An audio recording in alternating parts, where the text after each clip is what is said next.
mata kuliah. Jadi betapa bersyukurnya gitu teman-teman sekarang tuh bisa dapat kalibrasi lebih dalam gitu. Bahkan ada materi-materi seperti sekarang nih, ada pengayaan dari teman-teman alumni gitu. Jadi kan makin banyak ya ilmunya. Sedangkan kalau dulu tuh masih sedikit sebetulnya terkait kalibrasi. Nah, kalau sekarang sudah banyak. Makanya penting banget sih kalibrasi dipahami buat teman-teman nantinya di tempat bekerja, karena hampir semua lini yang bergerak di bidang laboratorium itu pasti melakukan kalibrasi, baik kalibrasi secara internal maupun secara eksternal ke lembaga-lembaga yang memang sudah terakreditasi. Tuh. Mungkin berikut yang bahasan hari ini terkait dasar kalibrasi secara umum. Terus nanti kita lanjutkan dengan kalibrasi enclosure dan suhu.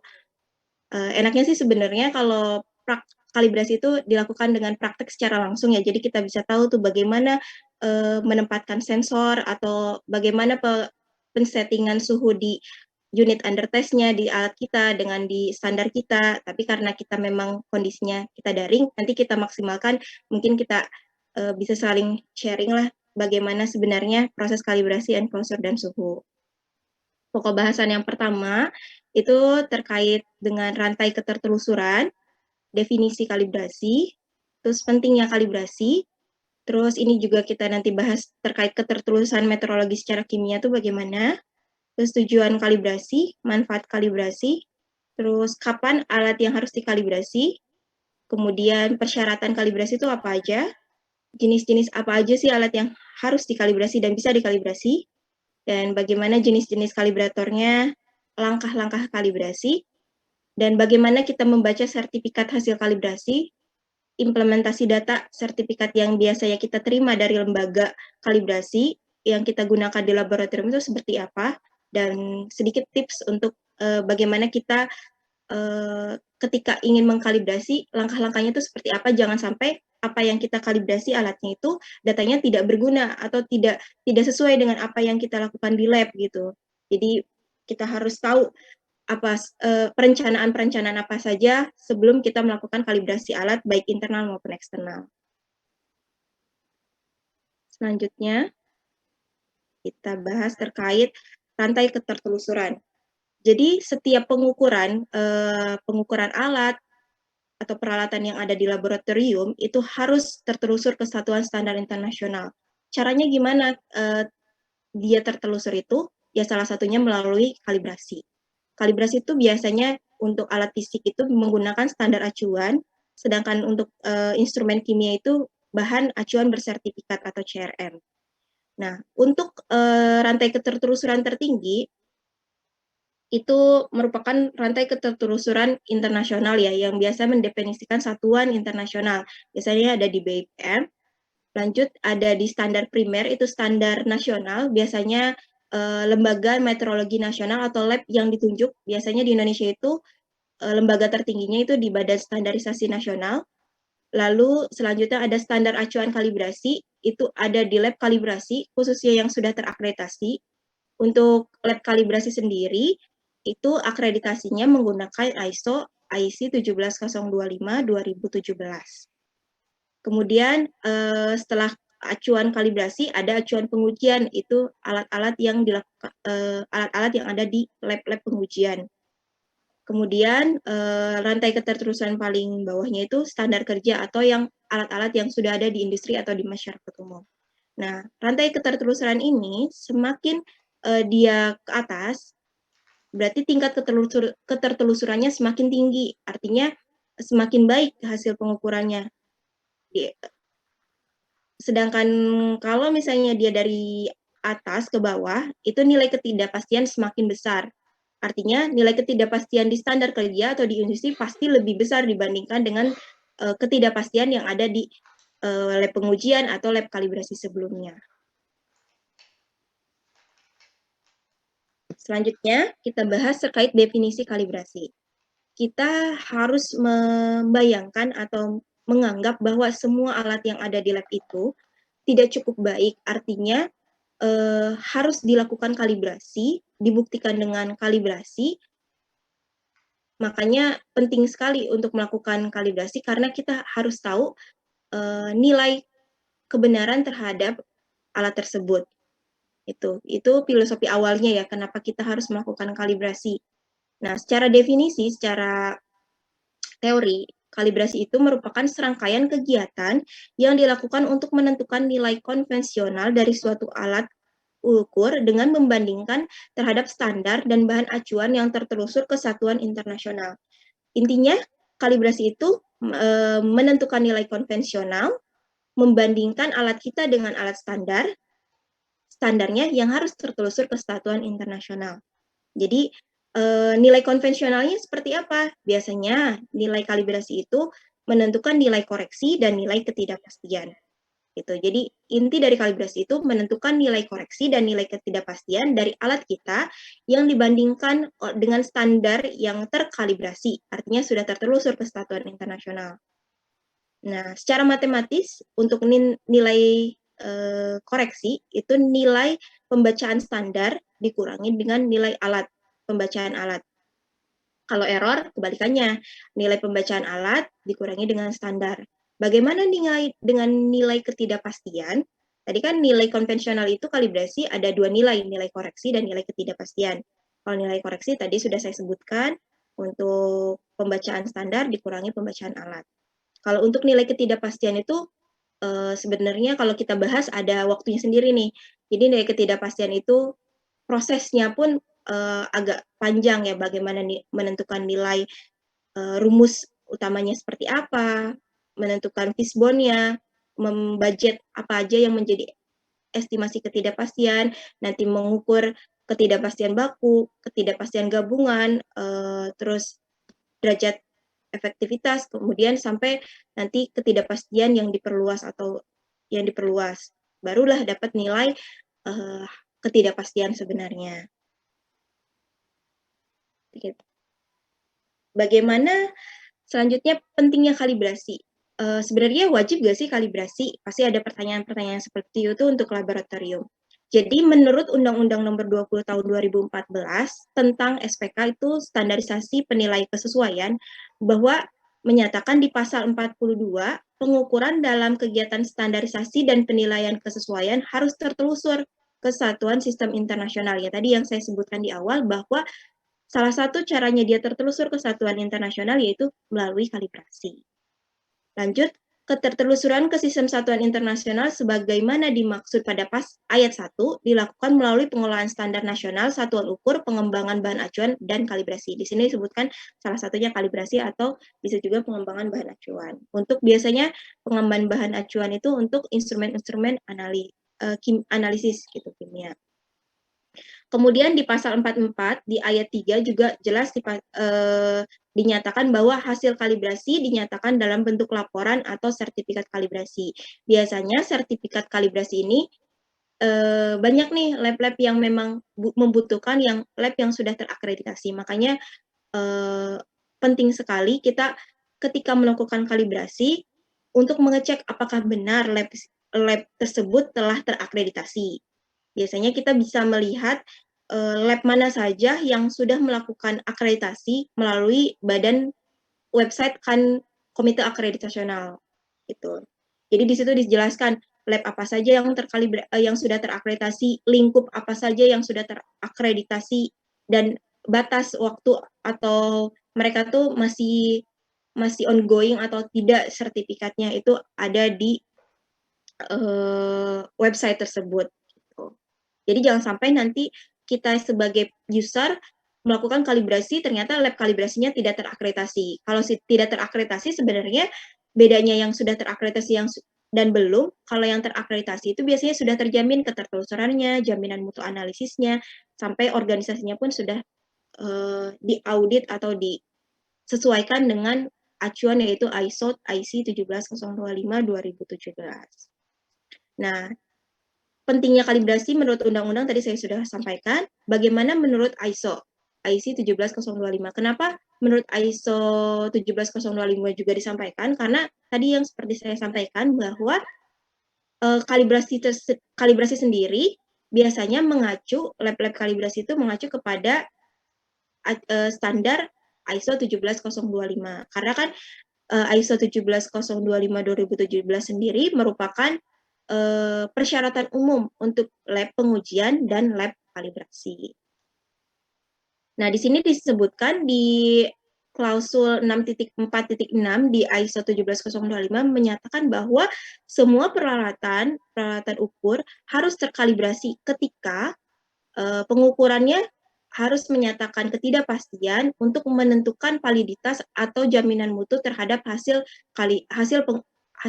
pengujian report result ya. Terus di sini juga dinyatakan untuk mengetahui ketertelusuran metrologinya. Gitu. Jadi penting untuk wajib dilakukan kalibrasi ketika suatu perusahaan itu telah terakreditasi atau mengacu kepada standar tertentu. Contohnya di ISO 17025. Jadi sebenarnya kalau dia tidak menerapkan ISO 17025, pengukuran itu menjadi sifatnya sukarela. Pengukuran kalibrasi bersifat sukarela. Tuh. Kita lanjut. Nah, kalau tadi kan definisi kalibrasi secara teori ya, secara bakunya. Kalau bagaimana definisi kalibrasi di lapangannya itu seperti apa sih prosesnya? Nah, ketika kita sebagai user, pengguna, atau biasanya lab pengujian melakukan kalibrasi, contohnya kita sekarang bahasnya kalibrasi enclosure suhu ya. Salah satunya enclosure suhu itu ada oven. Nah, si user akan mengirimkan alat ke lab kalibrasi. Kalau untuk oven biasanya tidak dikirimkan ya, tapi si operator atau teknisi dari lab kalibrasi itu akan mengunjungi lab user gitu. Karena kan kalau oven bentuknya besar, nggak mungkin dibawa-bawa, kecuali untuk alat-alat yang kecil bisa dilakukan di lab kalibrasi tertentu. Jadi user akan membawa alat tersebut, jadi user akan melakukan kalibrasi ke lab kalibrasi. Nah, di lab kalibrasi ini teknisi kalibrasi itu akan melakukan pengukuran dengan membandingkan standar yang lab kalibrasi miliki. Pastinya standar ini sudah terkalibrasi sebelumnya ke lab yang lebih ketertelusurannya lebih tinggi. Nah, setelah melakukan kalibrasi, biasanya nanti lakukan reporting atau lakukan sertifikasi kalibrasi, di mana tadi nilai yang harus ada di dalam sertifikat kalibrasi itu nilai koreksi dan nilai ketidakpastian. Nah, dikembalikan ke lab user, biasanya tertera stiker kalibrasi atau label kalibrasi. Ditempel biasanya di alat dan diperoleh sertifikat kalibrasi. Nah, ada juga pertanyaan bagaimana interval kalibrasi? Apakah tertulis di label kalibrasi? Untuk lab kalibrasi, biasanya tidak boleh sesuai dengan ISO 17025-nya di klausul 784.3 bahwa sertifikat kalibrasi atau label atau stiker kalibrasi itu tidak boleh mengandung rekomendasi apapun terkait interval kalibrasi, kecuali ketika ada persetujuan dari customer dengan si lab kalibrasi tersebut. Artinya, biasanya di stiker kalibrasi itu tidak ada interval. Misalnya kita kalibrasi tanggal 11 Juni 2022. Nanti ada lagi nih kalibrasi selanjutannya tanggal 11 Juni 2023. Itu tidak boleh dicantumkan di dalam stiker kalibrasi. Kalau memang itu ada di dalam dokumen user terkait, oh setahun lagi nih harus kalibrasi, itu mungkin bisa jadi catatan di dokumen user saja, karena untuk di label itu tidak boleh biasanya.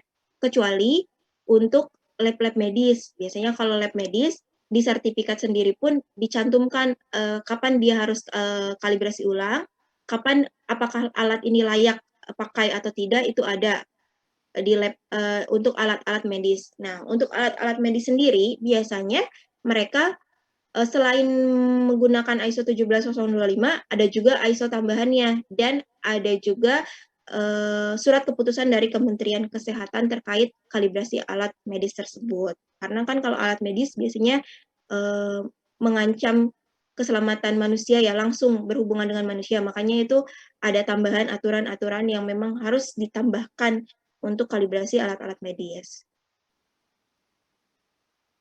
Kemudian definisi kalibrasi menurut JCGM 20 tahun 2012 menyatakan bahwa kalibrasi itu ternyata ada 2 step.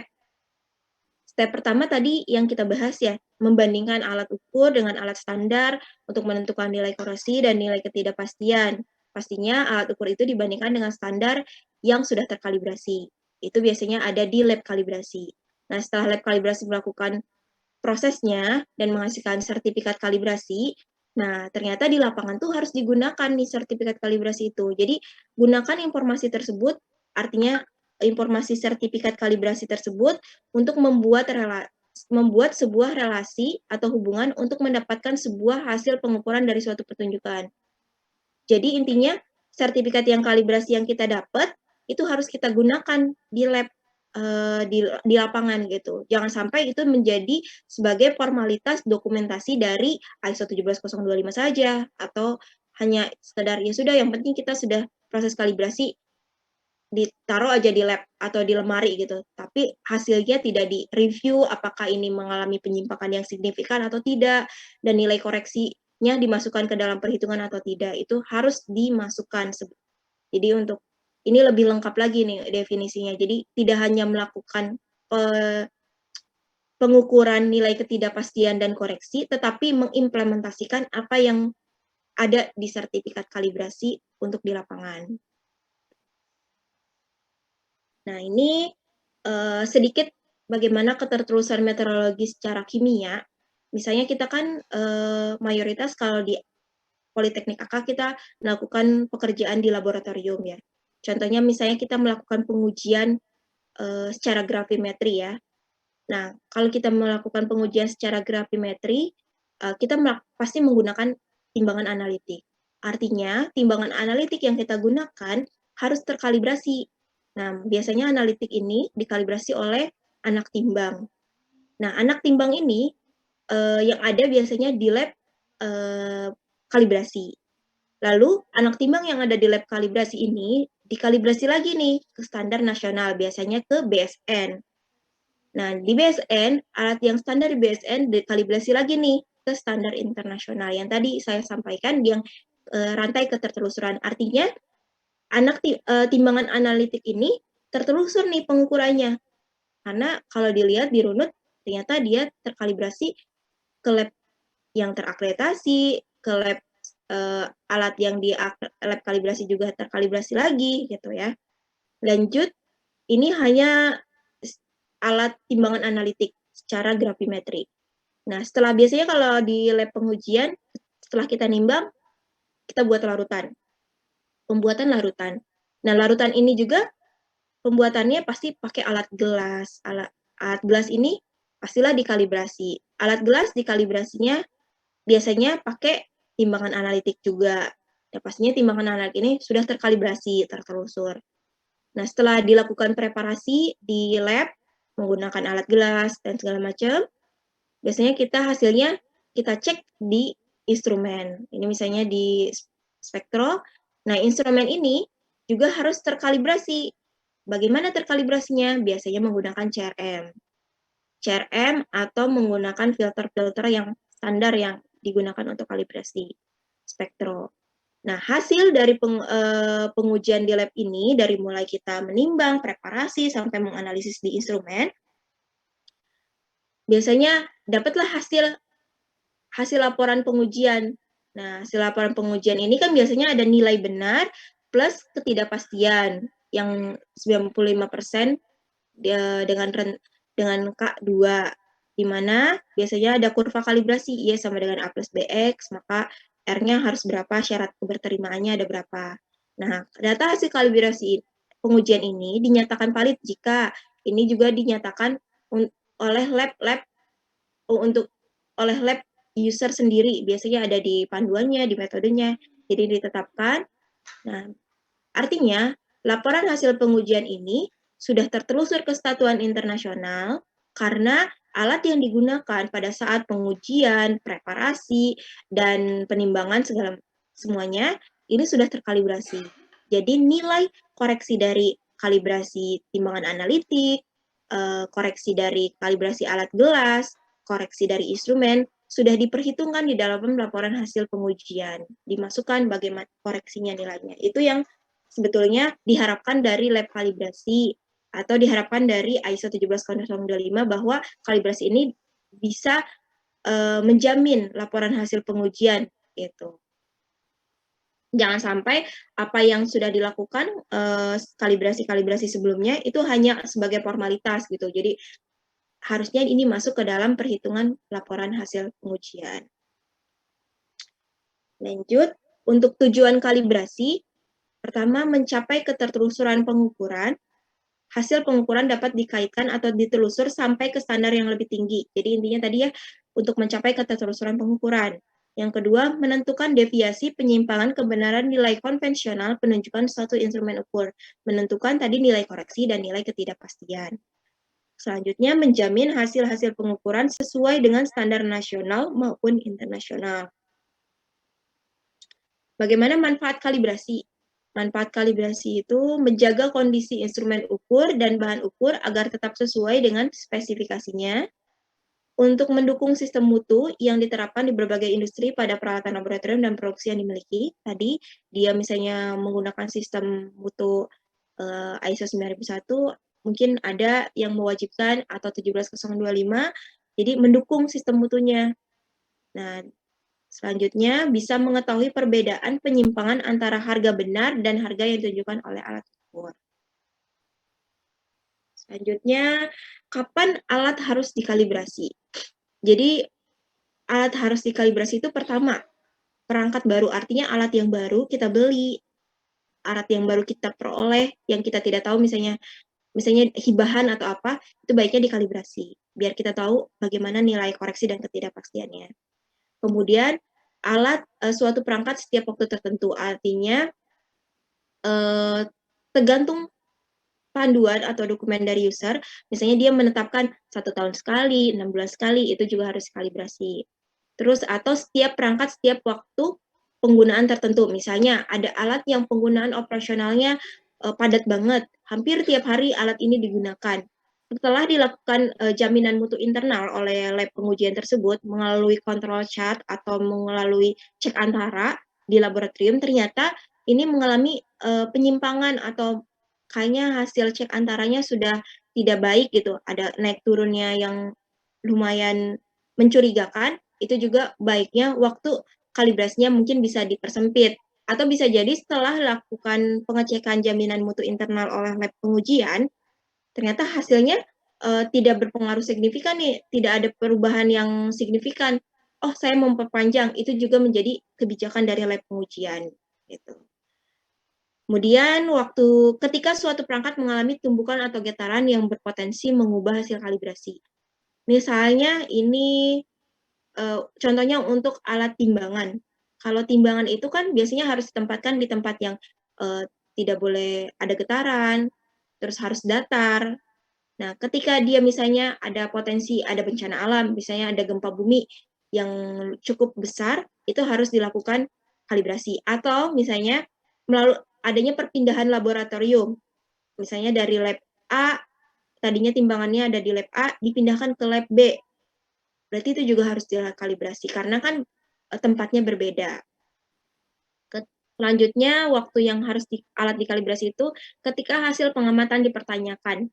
Artinya ada kecurigaan terhadap hasil pengujian, kemudian laboratorium melakukan investigasi terkait investigasi itu kan bisa macam-macam ya, bisa dari orangnya, dari alatnya, dari metodenya, dan misalnya dicurigai dari alatnya, maka peralatan itu mungkin saja ternyata belum dikalibrasi, makanya harus dikalibrasi. Kemudian persyaratan kalibrasi. Persyaratan kalibrasi yang pertama itu kita harus punya standar acuan atau disebut kalibratornya. Kalibrator atau alat standar yang kita gunakan, artinya juga alatnya harus sudah tertelusur, sudah terkalibrasi. Kemudian ada metode kalibrasi yang diakui secara nasional atau internasional. Kalau metode kalibrasi untuk kalibrasi itu macam-macam ya. Ada yang dibuat dari luar, bisa ASTM, JIS, dan lain sebagainya. Kalau dari Indonesia sendiri, udah ada sekarang untuk metode kalibrasi yang standar dari Komite Akreditasi Nasional, itu bisa dilihat di linknya. Ada beberapa yang sudah bisa kita gunakan, salah satunya ini yang pakai SNI itu, yang dari Indonesia itu untuk kalibrasi enclosure suhu. Ada juga sound level, terus stopwatch sepertinya sudah ada. Jadi sudah lebih mudah kita mencari metode kalibrasi apa yang baiknya kita gunakan di laboratorium. Kemudian personilnya juga harus, ya artinya dia kompeten, biasanya dibuktikan oleh sertifikat pelatihan kalibrasi baik internal maupun eksternal. Kemudian ruangan atau tempat kalibrasi juga harus terkondisikan, seperti suhu, kelembaban, tekanan udara, aliran udara, dan kedap getaran. Yang paling umum tuh untuk lab kalibrasi, suhu, kelembaban itu harus diukur karena itu mempengaruhi budget nanti ketidakpastiannya. Untuk kedap getaran mungkin ini untuk yang vibration dan segala macam. Intinya kalau lab juga harus terkondisikan. Terus alat yang dikalibrasi pastikan baik dan tidak rusak. Karena pernah pengalaman di lab ada user yang ngirim alat ke kami gitu, Pak, Bu, saya mau kalibrasi nih. Sampai alatnya ke lab, pas dicek oleh teknisi, alatnya mati. Oh Pak, kalau alat mati kita tidak bisa tuh melakukan kalibrasi.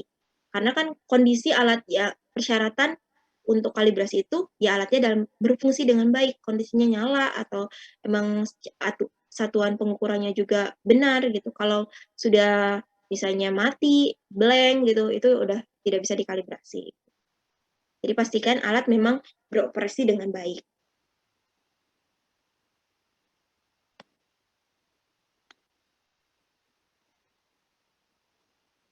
Kemudian, jenis alat apa saja yang harus dikalibrasi? Sebetulnya, alat yang dikalibrasi, yang harus wajib dikalibrasi itu alat ukur yang berpengaruh signifikan atau berpengaruh terhadap hasil pengujian. Jadi kalau alat tidak berpengaruh terhadap hasil pengujian, tidak perlu dilakukan kalibrasi. Jadi lab sendiri bisa menimbang atau mempertimbangkan alat-alat apa saja sih yang harus kita kalibrasi gitu. Contohnya yang alat besaran suhu itu ada enclosure, ada termometer, baik termometer gelas atau termometer digital dan lain-lain ya. Terus ini contohnya aja, ini massa, ada anak timbang dan timbangan, ada volumetric itu glassware, alat gelas, ada piston pipet, alat dimensi itu ada jangka sorong, kaliper, mikrometer, terus ada instrumen itu ada pH, turbidi, spektro, ada juga conductivity, ada AHS, ada diometer dan lain sebagainya.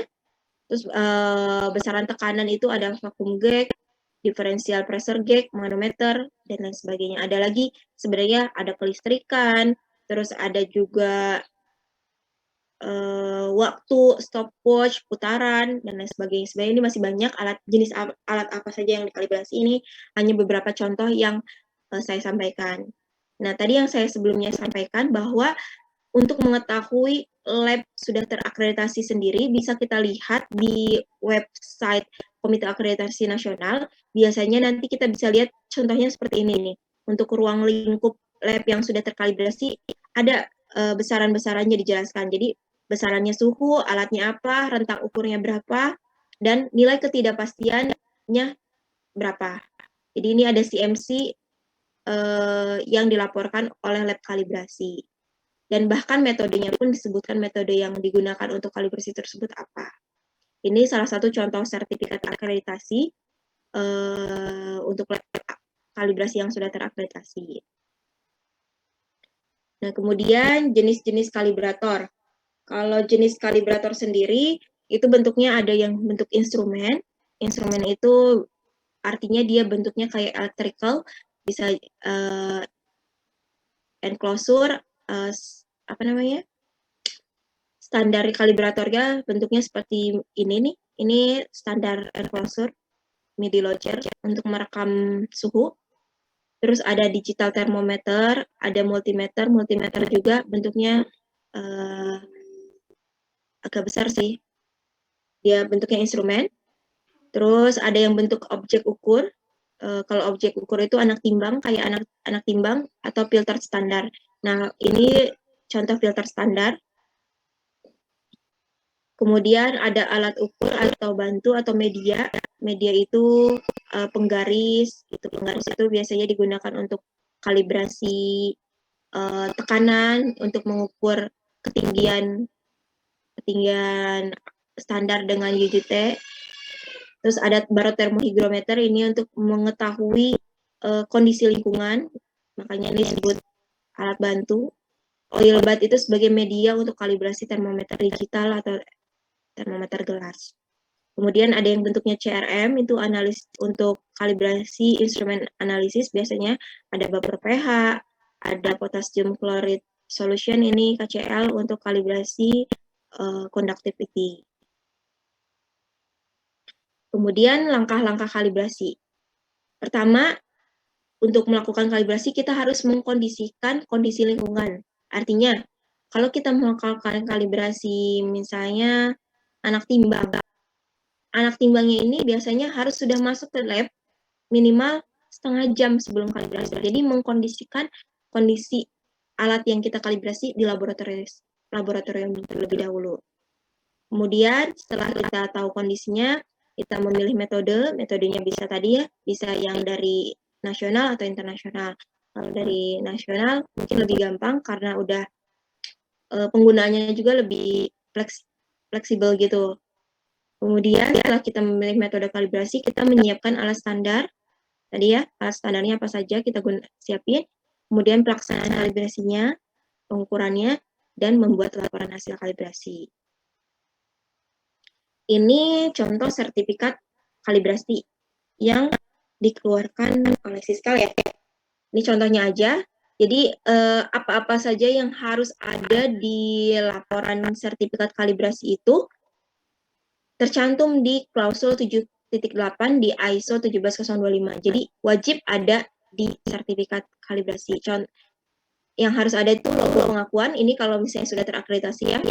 Di sini juga disebutkan nomor LK-nya berapa. Jadi nomor urut lab kalibrasinya nomor urut berapa. Begitu juga kalau lab pengujian LP berapa itu bisa kita lihat.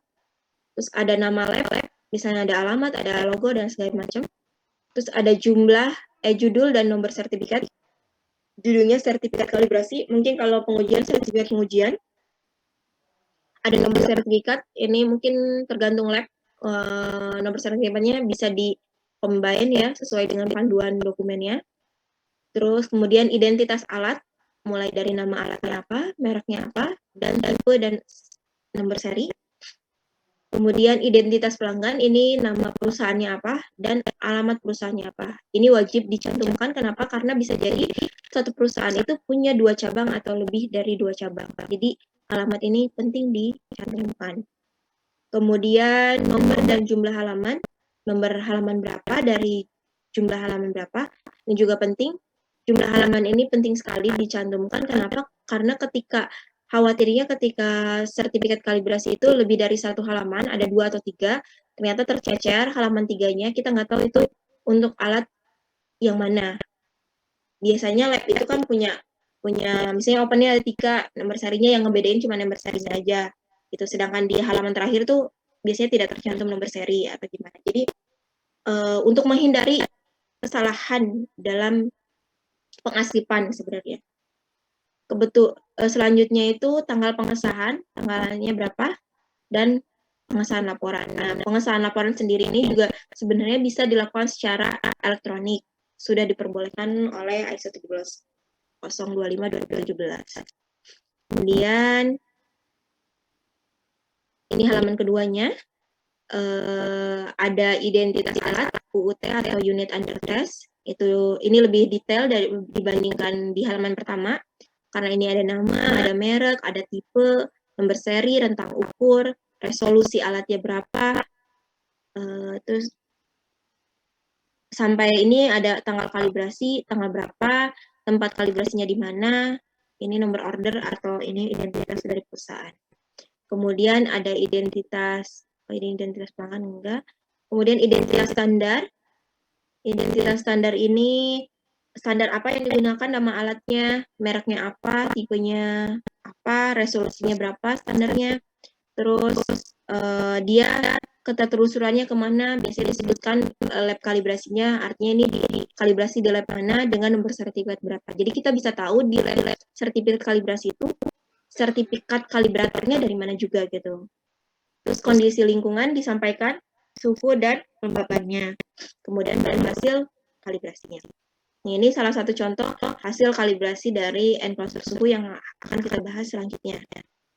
Jadi di sini kita bisa lihat secara umum suhunya di 100 settingannya ya, 100 derajat Celcius, ada sensornya jumlahnya 9, terus ini pembacaan standarnya, pembacaan alatnya, baru nilai koreksi dan nilai ketidakpastiannya.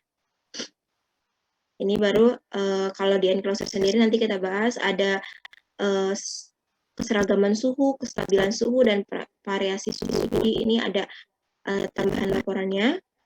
Kemudian ini juga salah satu ilustrasi contoh dari, bukan contoh ya, yang menggambarkan enclosure-nya, bagaimana penetapan, tadi kan ada 9 titik, bagaimana di mana titik 1, titik 2, sampai titik 9 itu diletakkan pada saat kalibrasi, itu ada diilustrasikan. Kemudian metode yang digunakan tuh apa? Jadi di sini sampaikan metode kalibrasinya apa, terus metode kalibrasinya tertelusur ke internasionalnya di mana, terus untuk ketidakpastiannya menggunakan metode apa, lalu tingkat kepercayaannya juga disampaikan di sini. Lalu terakhir ada petugas kalibrasinya siapa, dan batas akhir sertifikat juga ini harus disampaikan. Terakhir, pernyataan larangan penggandaan sertifikat ini juga wajib ada di klausur 7.8. Harus dinyatakan dalam sertifikat kalibrasi bahwa sertifikat kalibrasi itu tidak boleh digandakan, dikopi, sebagian tanpa izin dari lab kalibrasi biasanya. Nah, ini salah satu contoh implementasi data kalibrasi yang tadi menurut menyatakan ada 2 step ya. Step pertama itu lab kalibrasi melakukan kalibrasi dengan membandingkan standar untuk menentukan nilai koreksi dan nilai ketidakpastian. Nah, yang step kedua yaitu menyatakan bahwa lab uji itu harus mengimplementasikan data hasil kalibrasi ke laporan hasil pengujiannya atau proses pengujiannya. Ini contohnya yang akan kita bahas, yaitu kan enclosure, contohnya ini oven. Jadi oven dikalibrasi, tadi ilustrasinya seperti ini di laporan, dibayangkan ilustrasinya itu bentuknya kubus ya. Ada 9 sensor, ini disebut midi lodger, ini disebut thermocouple. Ada termocouple-nya ada 9, 1, 2, 3, 4, 5, 6, 7, 8, 9. Biasanya tapi untuk midi lodger ini sendiri ada indikatornya ini nih, ada yang lebih dari 9, ada yang 10, ada yang 20, ada yang 12, tergantung dari midi lodgernya. Nah, kalau 9 kita pasang sesuai titik yang di acuannya. Jadi ini titik pertama, titik kedua, titik ketiga, titik keempat, titik kelima, titik keenam, ke-6, ke-7, dan ke-8. Nanti bagaimana aturan penetapan titiknya, nanti kita bahas selanjutnya.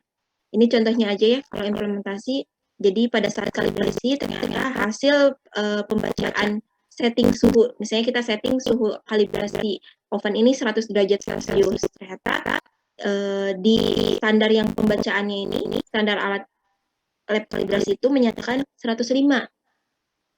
Nah, untuk menentukan nilai koreksi, karena biasanya yang diimplementasikan di laporan pengujian itu nilai koreksinya, atau pada saat pengujian, melakukan penyetingan suhu.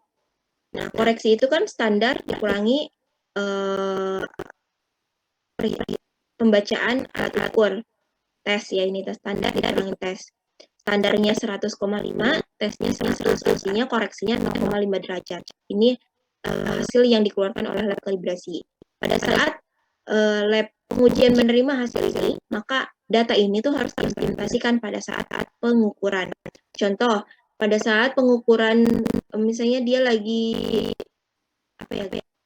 ini tuh untuk kadar abu lah ya, untuk menentukan kadar abu atau apalah ya di oven, dia menggunakan suhu 105 derajat Celcius. Nah, Untuk men-chatting 105, kan dia dapat sertifikat kalibrasi, menghasilkan nilai koreksinya 0,5. Nah, berarti hasil pengukurannya, penunjukannya 105 ditambah dengan nilai koreksi. Jadi 105 ditambah dengan 0,5. Artinya dia harusnya menyamping di 105,5. Gitu. Jadi di lab pengujian biasanya dia harus men-settingnya 105, ternyata alat yang sudah dikalibrasi ini menyatakan bahwa mempunyai koreksi positif 0,5. Artinya dia harus men-settingnya 105,5. Gitu. Ini tips-tips dalam kalibrasi. Pertama, kita harus menentukan awal dulu ya. Kita biasanya sebagai lab pengujian punya rencana atau program kalibrasi alat. Di sana dijelaskan apa saja yang menjadi alatnya, terus spesifikasi alat, titik kalibrasinya, titik yang biasa digunakan, dan lain sebagainya. Ini biasanya di awal disampaikan. Baru di awal juga di sini, sebelum menentukan lab kalibrasi, kita juga harus tahu nih, lab mana yang kita tuju. Kita cari tahu dulu, apakah lab ini terakreditasi atau tidak. Kalau memang terakreditasi, apakah besaran yang kita akan kalibrasi ini benar sudah terakreditasi atau belum. Lalu kita lihat juga tentang kalibrasinya berapa. Jadi kita harus paham betul apa yang menjadi tujuan lab kalibrasi kita. Setelah kita tahu dari rencana apa, nah pastikan juga pada saat kalibrasi kita harus menentukan rentang ukur. Nah, rentang ukur ini biasanya kalau lab biasanya untuk oven itu kan dari ambien biasanya suhunya sampai 200 derajat lah ya. Nah, penggunaannya itu biasanya misalnya si lab ini tuh menggunakan di 100 derajat Celcius. Nah, artinya baiknya lab pengujian ini melakukan kalibrasi di titik itu saja atau menambahkan titik di sekitar 100 derajat Celcius. Jangan melakukan kalibrasi misalnya di 80 dan 150. Kan terlalu tidak ada di dalam range penggunaan. Makanya sebetulnya yang perlu dikalibrasi itu titik yang biasa kita gunakan sehari-hari di lab pengujian. Kemudian pilih CMC. CMC itu apa sih? CMC itu Calibration of Measurement Capability. Artinya ketidakpastian terbaik yang dilaporkan oleh lab kalibrasi tersebut. Artinya kalau nilai ketidakpastiannya semakin besar di lab kalibrasi, nilai ketidakpastian yang kita dapatkan di hasil kalibrasi pun akan semakin besar. Nah, baiknya sih carinya yang lebih kecil nilai CMC-nya. Jadi nilai ketidakpastian kita juga tidak terlalu besar.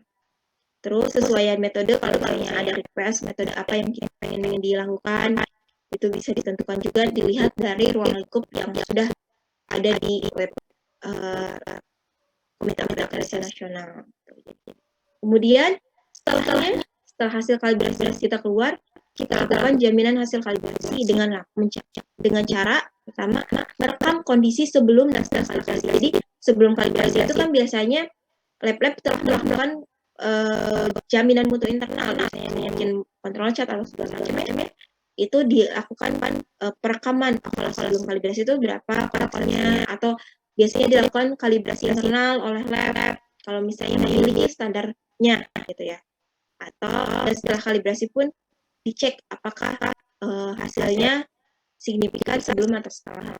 Kemudian tadi mengaplikasikan hasil kalibrasi seperti yang tadi saya sampaikan sebelumnya, terus mendokumentasikan sertifikat kalibrasi untuk mengetahui nilai drip. Kalau drip itu apa sih?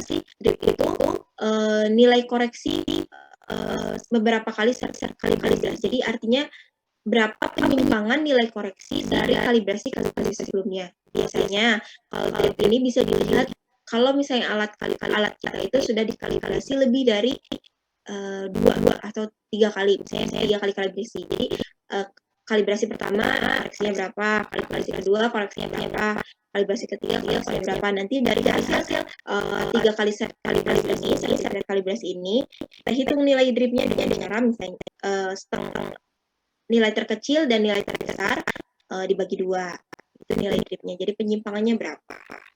Biasanya drip ini juga dimasukkan dalam perhitungan budget ketidakpastian kalibrasi gitu. Kalau di kalibrasi, kalau di pengujian mungkin belum ya.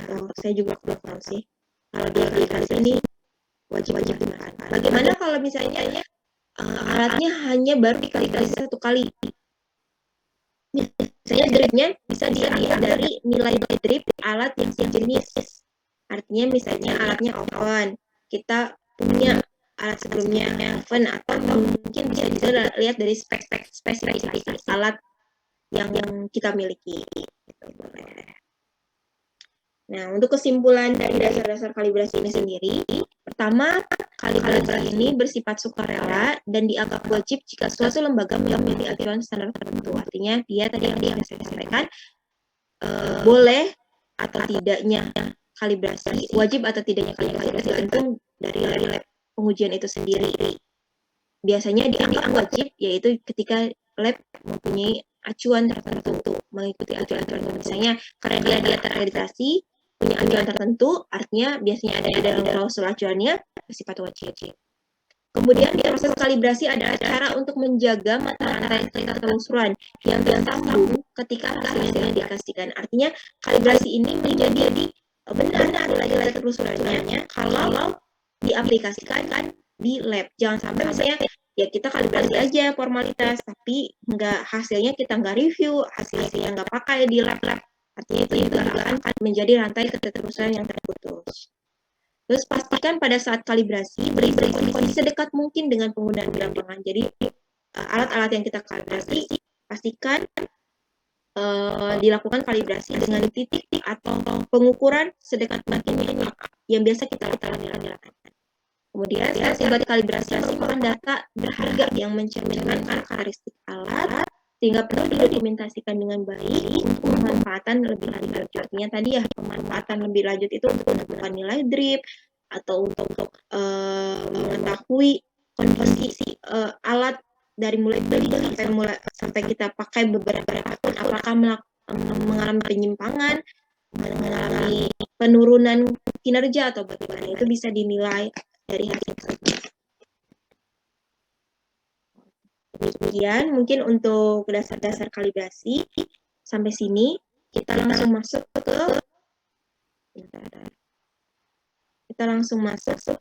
ke materi terkait kalibrasi enclosure. Saya stop sharing dulu ya. Kita masuk ke materi yang kedua.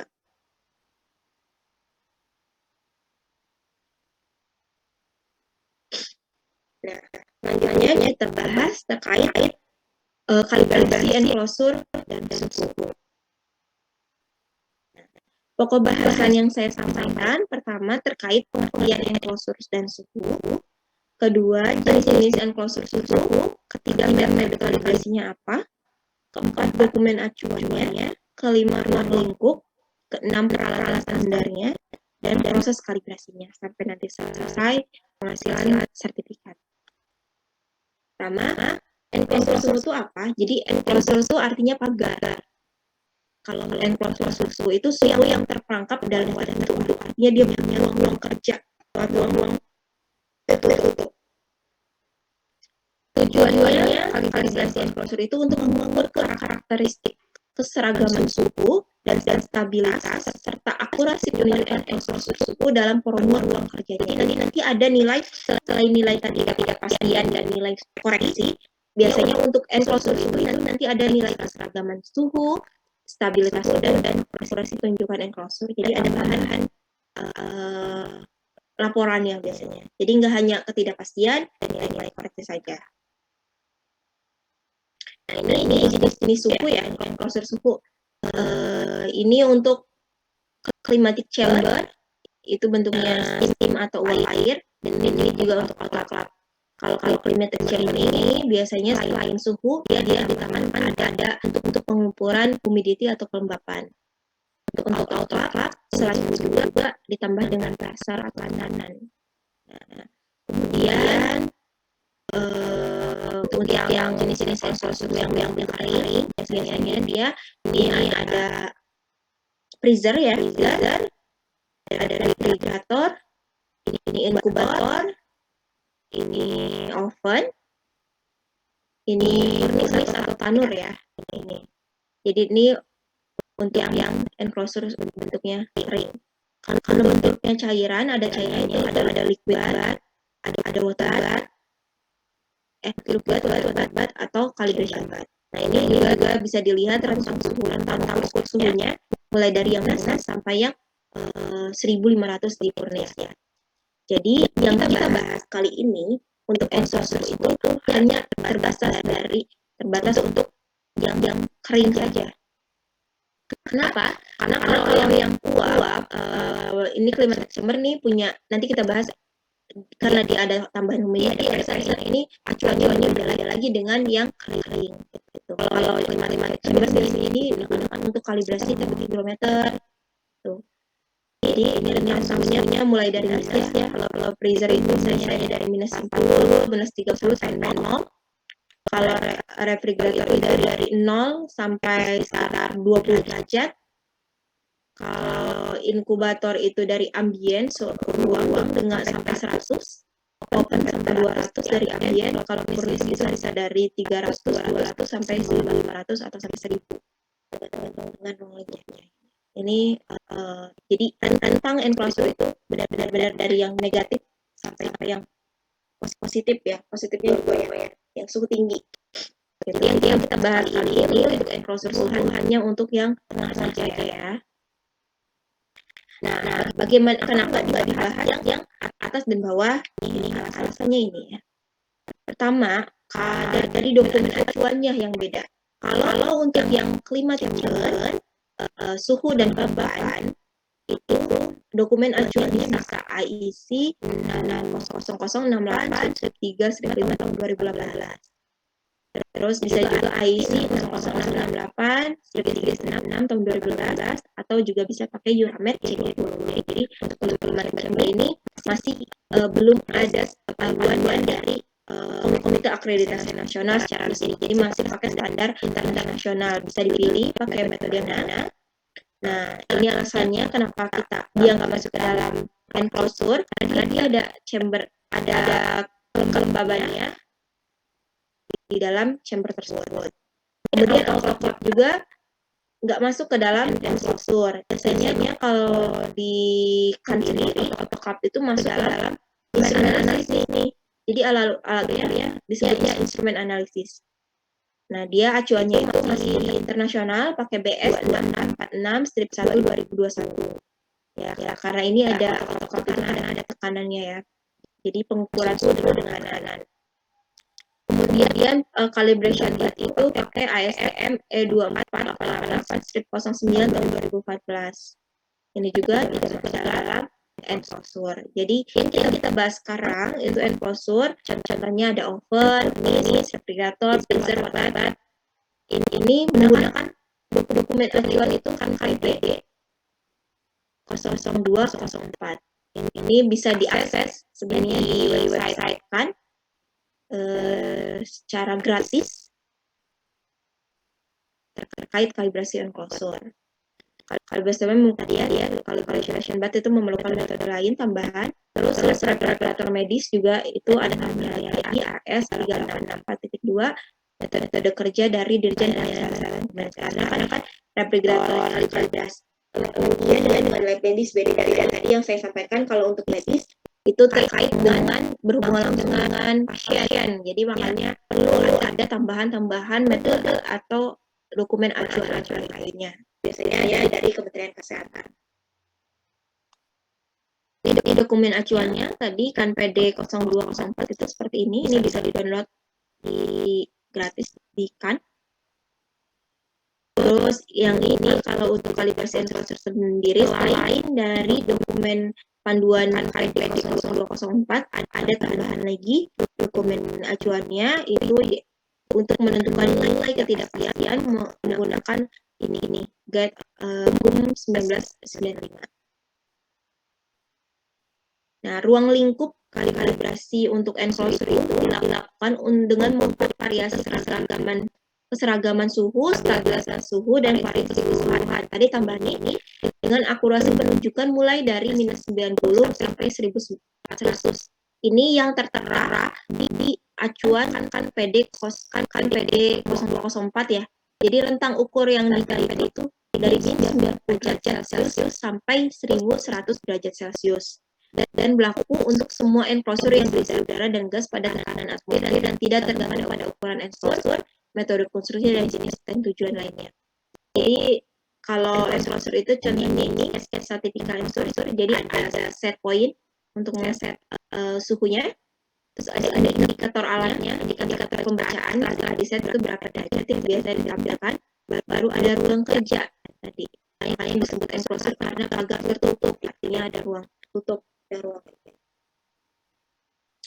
Ini peralatan standar yang digunakan. Peralatan pertama itu ada MIDI logger. Ini contohnya ya alatnya MIDI logger. Ini bisa channelnya itu bisa mulai dari 10 ada sampai 20 channel ya. MIDI logger ini untuk merekam suhu. Jadi ini tuh pembaca suhunya. Kemudian ada thermocouple. Thermocouple itu seperti kabel atau kawat yang dipasang di alat enclosure. Terus ada alat tambahan dulu ini untuk alat pembantu untuk mengukur suhu dan kelembaban. Kemudian rolmeter atau meteran. Meteran ini digunakan untuk mengetahui volume ruang kerja enclosure. Nah, proses kalibrasinya sendiri bagaimana? Pertama ada 3 tahapan, yaitu persiapan, pengambilan data, dan pengolahan data. Kalau persiapan itu persiapan awal yang tadi yang dari pengamatan sampai pemasangan sensor. Pengambilan data itu proses pengambilan data selama kalibrasi. Pengolahan data, input data hingga mendapatkan nilai koreksi dan ketidakpastian, serta 3 tambahan nilai tadi, tambahan suhu, keseluruhan suhu, dan macam-macam ini ya. Nah, kita lihat persiapan. Jadi sebelum kalibrasi mulai, lakukan pemeriksaan visual bahwa enclosure berfungsi dengan baik. Jadi kita periksa dulu secara visualnya apakah alat tadi nyala, berfungsi dengan baik atau tidak. Jangan sampai nanti ketika kita udah pasang sensor, kita nyalain ternyata alatnya mati gitu kan ya. Jadi kita harus cek dulu secara visual ini alatnya bisa benar-benar dikalibrasi atau tidak. Kemudian enclosure harus dioperasikan dalam kondisi tanpa beban. Artinya tidak boleh ada sampel di dalam alat enclosure tersebut. Contoh, saya mau kalibrasi refrigerator. Biasanya refrigerator buat penyimpanan regen-regen tertentu ya. Penuh kan gitu. Nah, itu harus dikeluarkan dulu sebelum proses kalibrasi. Jadi boleh ada sampel atau beban di dalam enclosure. Jadi harus kosong enclosure-nya. Terus selama proses kalibrasi, suhu lingkungan itu ada kira-kira 2 meter di sekitar enclosure harus dipantau dan dicatat. Jadi sekitaran lab itu, sekitar alat enclosure itu harus dicatat tadi menggunakan termohidro ya.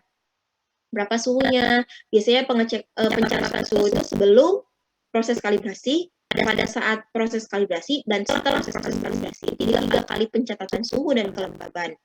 Terus variasinya tidak boleh lebih dari 10 derajat Celcius. Jika lebih dari 10 derajat Celcius, harus dipastikan bahwa variasi ini tidak mempengaruhi secara signifikan suhu di dalam enclosure. Jadi variasi suhunya pada saat proses kalibrasi itu kalau bisa tidak boleh lebih dari 10 derajat Celcius. Terus barulah pemasangan sensor. Nah, bagaimana proses pemasangan sensor sendiri? Nah, ini ya. Pemasangan sensor tadi ini ilustrasi atau sketsa oven ya bentuknya.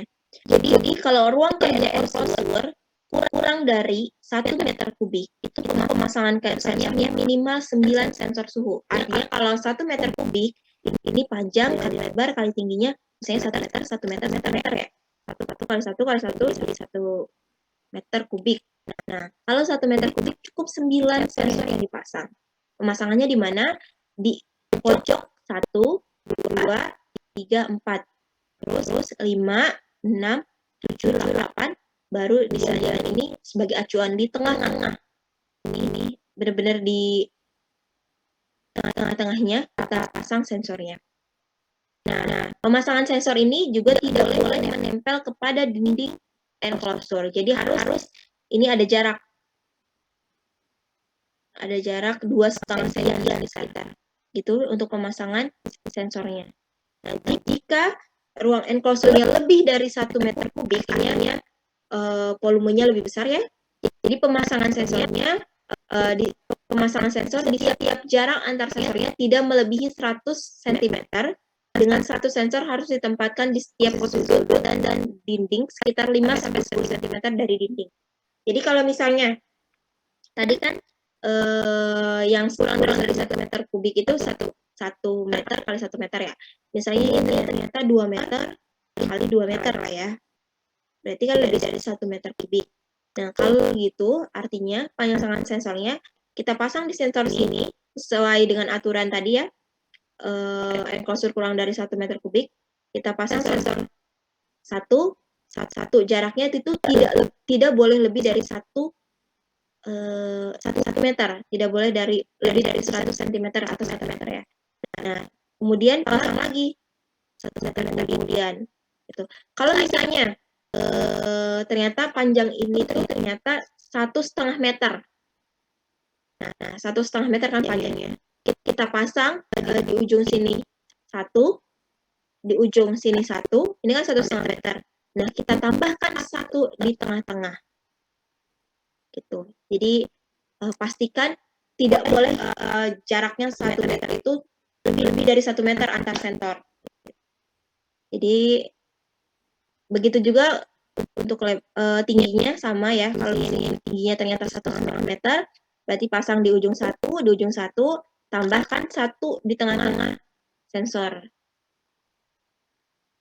Jadi tergantung panjang, lebar, dan tinggi atau volume enclosure-nya. Ini juga ini kalau bentuk silinder sama seperti ini. Jadi aturannya hanya kalau misalnya volume dari enclosure itu kurang dari 1 meter kubik, kita pasang 9 sensor dengan acuan seperti ini. Kalau lebih dari 1 meter kubik, kita pasang sensor setiap jarak dan tidak boleh lebih dari 100 cm. Jadi kalau pemasangan sensornya maksimal 100 cm. Kalau lebih dari 100 cm, kita pasang tambahan 1 sensor di tengah-tengah jarak tersebut. Nah, kita pengambilan data. Ini tadi contohnya ilustrasi ini on, kita nyalakan, kita setting suhu, setelah setting suhu, kita pasang ininya. Indikator termokouple-nya kita pasang di pojok sini, 1, 2, 3, 4, 5, 6, 7, 8, baru taruh tengah-tengah. 9. Ini diestimasikan volume enclosure-nya kurang dari 1 meter kubik. Jadi pertama letakkan standar sensor disesuaikan pada diagram pemasangan sensor standar sebelumnya ya, kita pasang. Nah, sebelum kita pasang sensor kita pastikan ukur dulu nih pakai start tadi ya, Roland berapa nih panjangnya, berapa lebarnya, berapa tingginya, baru kita hitung oh ternyata kurang dari 1 meter kubik. Berarti kita pasang 9 sensor. Setelah kita pasang, hubungkan termokouple standar ini ya, termokouple standar dengan sensor pembacaan indikator MIDI logger. Jadi ini termokouple-nya kita pasang ke MIDI logger. Kondisikan alat standar dan alat yang ingin dikalibrasi. Set suhu enclosure yang diinginkan di setting berapa, kita kalibrasinya misalnya 100. Terus dan dioperasikan pada suhu yang ditentukan dan biarkan mencapai kondisi stabil. Jadi biarkan kondisinya stabil dulu. Kita setting sampai 100. Pembacaannya di MIDI logger ini kita lihat sampai stabil. Kemudian, nah setelah stabil, catat penunjukan selama 5 siklus lengkap dengan ketentuan tidak kurang dari 1 jam atau 1 jam sebelum pembacaan pengukuran. Jadi 5 siklus lengkap itu artinya naik turunnya gitu. Jadi kalau misalnya pembacaannya 105, kita tunggu nih, oh dia naik lagi nggak, sampai 5 kali dia mencapai titik yang dianggap stabil dan tidak boleh kurang dari tidak boleh lebih dari 1 jam, itu baru kita catat. Nah, biasanya pencatatannya 10 kali pengambilan data. Terus semua hasil pengukuran dicatat pada lembar kerja kalibrasi. Ini contoh data hasil pengambilan data kalibrasi. Kita tulis ya, nama perusahaannya apa, alamatnya apa, ini nomor unik dari perusahaan, terus nama alatnya, misalnya oven, kita tulis mereknya Binder, nya berapa, nomor serinya catat, titik ukurnya berapa, misalnya ini 100 sampai 200 derajat, ada di rentang ini kalibrasinya, ini di titik 100 dan 200 derajat, Terus resolusi alatnya 100 derajat Celcius, volumenya kurang dari 1 meter kubik. Artinya ini setelah dihitung, kita hanya perlu memasang 9 sensor. Terus kita isi standar, identitas standar, ini Mendelauger thermocouple, tipe K, ini setnya mungkin banyak ya, labnya ada berapa set, merahnya apa, tipenya apa, standarnya, resolusi standarnya pasti lebih tinggi, lihat. Ini resolusi alat yang akan dikalibrasi 1 derajat, resolusi standarnya 0,1 derajat, pastikan lebih tinggi resolusi alatnya. Kalau misalnya resolusi standarnya sama saja 1 derajat, jadi tidak bisa membandingkan gitu kan. Jadi pastikan resolusi alat standar kayak yang kalibrasinya juga pasti lebih tinggi. Terus ini termohidro yang pakai yang berapa, baru dicatat kondisi lingkungan pada awal kalibrasi, pada proses kalibrasi pada di tengah-tengah kalibrasi, dan pada akhir kalibrasi. Kemudian tanggal terima alatnya tanggal berapa, terus tanggal kalibrasinya berapa, tempat kalibrasinya di mana. Ini biasanya kalau tanggal cetak dan tanggal disahkan ini akan ditulis pada saat proses pencetakan dan proses pengerjaan sertifikat kalibrasi. Lalu kita checklist nih, dia bentuknya tadi kan kurang dari 1 meter kubik, berarti kita checklist yang ini ya. Ini data hasil kalibrasinya.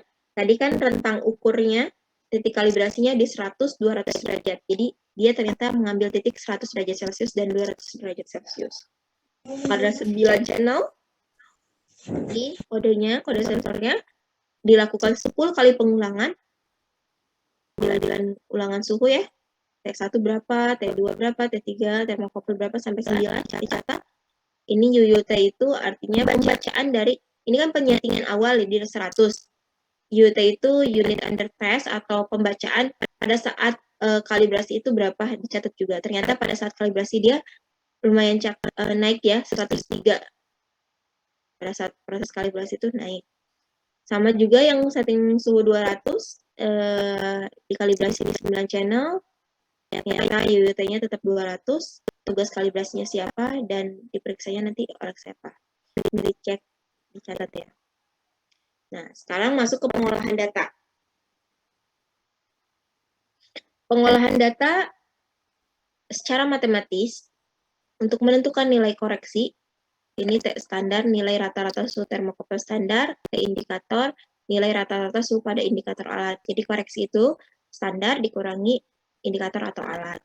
Nah, tadi kan sudah saya sampaikan, untuk alat enclosure selain nilai koreksi dan nilai ketidakpastian, yang diukur juga nilai keseragaman suhu, stabilitas suhu, dan variasi keseluruhan.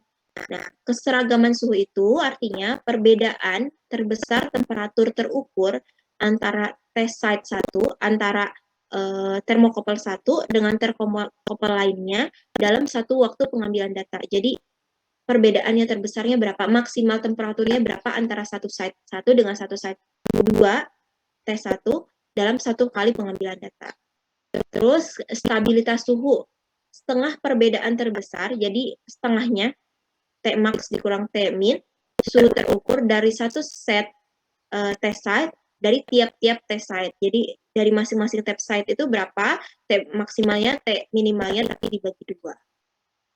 Terus variasi keseluruhan itu perbedaan antara temperatur tertinggi dan terendah pada semua test site selama waktu proses kalibrasi. Jadi selama proses kalibrasi ini berapa sih perbedaan suhu tertinggi dan suhu terendahnya? Jadi selisihnya berapa? Nah, ini cara menghitungnya. Jadi tadi dari data ini masuk ke data ini. Jadi ini sensornya ada 9, pengulangannya 10. Ini contohnya untuk pembacaan koreksi 100 derajat ya. Nah, nilai ini kan 98,7. Ini udah diperhitungkan nilai koreksinya dari koreksi standarnya. Karena kalau dilihat, sebelumnya ini kan 98,8 ya. Nah, ternyata di sini 98,7. Artinya ini udah ada nilai koreksi dari standar kalibrasi kalibrator lab kalibrasi tersebut. Jadi ini udah diperhitungkan nilai koreksinya. Baru dihitung nilai maksimalnya berapa, nilai minimal berapa dari masing-masing pengulangan, baru dikurangi nilai max minnya berapa.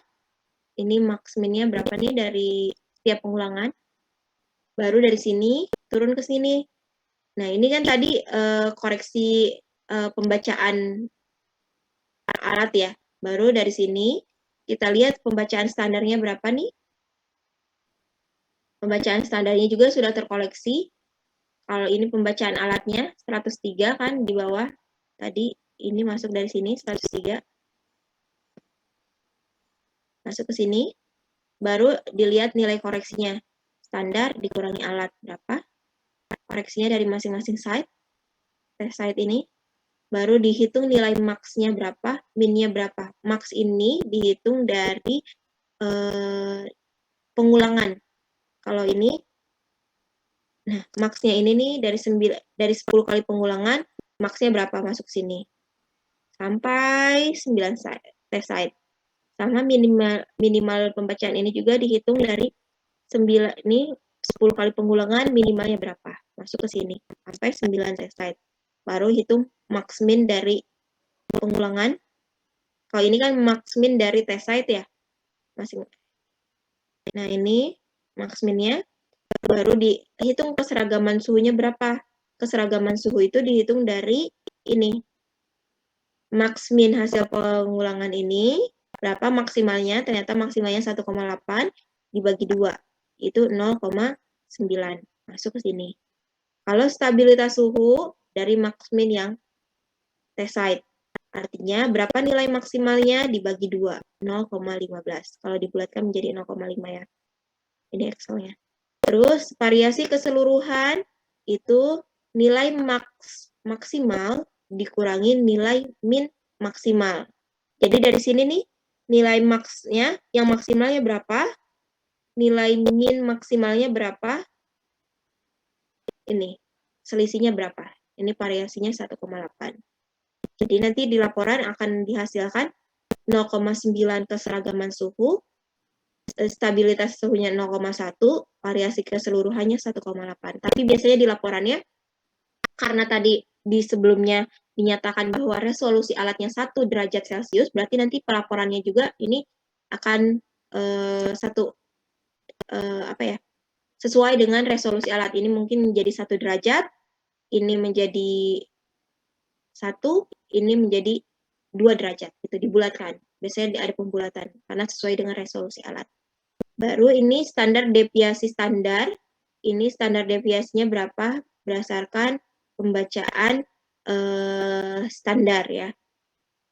Nanti kita lihat Excel-nya seperti apa ya.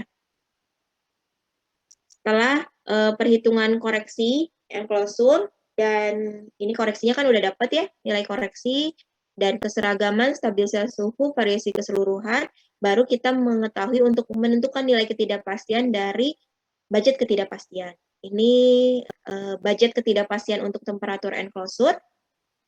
Ada 1, 2, 3, 4, 5, 6, 7, 8. Ada 9 komponen ketidakpastian yang harus dihitung ke dalam budget ketidakpastian kalibrasi temperatur enclosure. Ini mulai dari standar kalibrasinya, drip standar, resolusi standar, daya ulang standar, konduksi panas standar, efek radiasi, efek pembebanan, daya ulang indikator, resolusi indikator. Jadi ada 9. Pertama kita bahas, ini untuk standarnya. Standarnya berarti si termokopelnya. Yang tadi termokopelnya itu apa? Satuannya derajat Celcius, karena kita dalam suhu ya. Tipenya ini, kalau tipe ketidakpastian itu kan ada 2 ya, A dan B. Ada ketidakpastian tipe A dan ketidakpastian tipe B. Kalau tipe A biasanya berdasarkan dari hasil pengamatan atau percobaan. Kalau tipe B itu biasanya dari hasil sertifikat kalibrasi atau dokumen ilmiah lain-lainnya ya. Karena standar ini berdasarkan dari hasil kalibrasi standar, berarti masuk ke tipe B. Ini distribusinya normal, berarti ketidakpastiannya dari U95 sertifikat ini dari nilai sertifikat. Pembaginya 2 karena distribusinya normal. Ya. I-nya ini dari test student. Terus kemudian drip standar, ini tipenya tipe B karena juga dari sertifikat, disiplinnya rektangular, ini dari drip standar. Tadi yang saya sampaikan, kalau misalnya standar yang kita pakai untuk kalibrasi ini ternyata sudah dikalibrasi lebih dari 3 kali, bisa digunakan dari nilai koreksi sertifikatnya. Jadi nilai koreksi pertama, kedua, ketiga dicari maksimal minimalnya berapa dibagi 2. Itu nanti masukkan ke dalam drip standar. Kalau misalnya lab baru melakukan kalibrasinya hanya 1 kali, kalibrasi standarnya, bisa digunakan dripnya itu pakai drip alat yang sejenis atau dari alat atau alat dengan spesifikasi pabrikan yang sama, atau bisa juga dari hasil penelitian yang dipublikasikan untuk alat sejenis, atau bisa juga dari standar yang spesifikasi standar. Jadi itu tergantung kalau drip ya. Kalau lebih dari 3 kali bisa pakai sertifikat. Karena dia bentuk distribusinya rektangular, berarti pakai akar 3. Terus resolusi standar ini tipe B juga karena dari alat ya, dari dokumen alat. Dia distribusi rektangular dengan U-nya itu setengah resolusi standar. Terus daya ulang baca itu ini tipenya tipe A karena dari data hasil pengamatan atau percobaan ya. Berarti ini normal. Distribusinya ini SD-nya standar deviasi maksimal standar. Ininya pembaginya akar N-1. Kemudian konduksi panas standar itu tipe B dari data juga. Ini rektangular. U-nya itu dari konduksi panas standar itu koefisiennya sudah ditetapkan yaitu 0,1. Efek radiasi tipe B ini juga efek radiasi sudah ditetapkan 0,6. Efek pembebanan itu tipe B bentuknya rektangular itu perhitungannya 20% dari keseragaman suhu. Keseragaman suhu dari yang nilai ini, keseragaman suhu ini 0,9, berarti itu 20%-nya dari 0,9 masuk ke dalam budget. Terus daya ulang indikator ini tipe A karena dari hasil pengamatan. Ini standar deviasi maksimal dari UUT atau unit under test atau alat kita. Terus resolusi indikator ini tipe B rektangular, ini setengah dari resolusi UUT juga, jadi setengah dari resolusi alat. Ini pembaginya akar 3. Lalu kita lihat V-nya T-student ini udah tetapan ya 0 karena sebenarnya kalau rektangular itu tidak terhingga 0. Ini 0 juga, ini udah tetapan. Baru ketidakpastian bakunya itu U kecil dibagi pembagi menjadi nilainya seberapa. Terus ini C itu konversi, untuk konversi karena ini semua dalam bentuk suhu, berarti ini konversinya cuma 1. Tapi kalau misalnya untuk volume biasanya, karena volume itu dilakukan kalibrasinya menggunakan metode gravimetri, itu menimbang gram, kilogram, kan nanti laporannya untuk volumetrik itu dalam bentuk mili, makanya ada C-nya, berapa nanti masing-masing berapa, ini ada nilainya. Kalau karena ini sama semua satuannya, suhu dan bentuk suhu berarti C-nya cuma 1 semua. Baru U1 kali C1 ini dikalikan, dikuadratkan, lalu dipangkat 4-kan dan dibagi dengan nilai D1 ini. Ini ditotalkan semuanya, baru kita mendapatkan nilai ketidakpastian gabungan. Ketidakpastian gabungan itu akar dari total yang ini. Kemudian derajat bebas efektif itu akar total yang ini, nilai ini dibagi dengan nilai ini. Kemudian faktor cakupan dengan dengan 90% itu berdasarkan nilai rumus. Nanti kita lihat di Excel-nya ya, hasil perhitungannya seperti apa, baru nanti ketidakpastian bentangan, itu UK itu ketidakpastian gabungan dikalikan dengan faktor cakupan.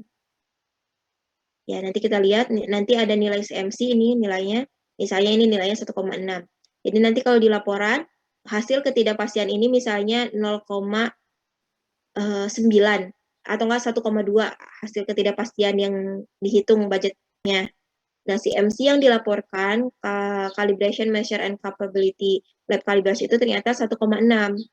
Artinya, nanti di laporan hasil kalibrasi yang dikeluarkan oleh lab kalibrasi, dilaporkannya 1,6. Nggak mungkin lebih kecil dari, tadi kan 1,2 misalnya. Nggak boleh dilaporkan 1,2 karena yang harus dilaporkan 1,6. Bagaimana kalau nilai hasil budgetnya lebih besar dari nilai CMC yang dilaporkan? Misalnya di sini ternyata 2,0. Nah, nanti di laporan hasil sertifikat itu yang dilaporkan yang 2-nya, bukan yang 1,6. Tuh. Mungkin kita lihat Excel-nya ya. Bentar, saya buka Excel-nya dulu.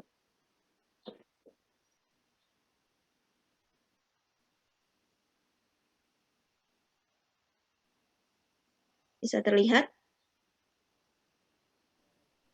Terlihat, Bu. Oke, ini kita lihat ya. Ini salah satu contoh laporan yang di Siskal. Ini yang tadi saya jelaskan bagaimana memasukkan data-data yang hasil pengamatan pada saat kalibrasi, mulai dari data identitas alat, data standar, dan semuanya data pengamatannya tuh ya. Itu, terus kita masuk ke tadi, yang ini, calculation-nya untuk menentukan nilai koreksinya. Ini sudah masuk nilai ini tuh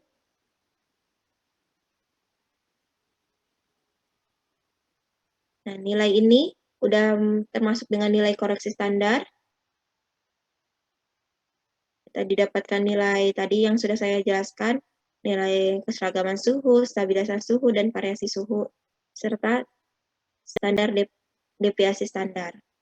Kemudian tadi kita lihat budgetnya.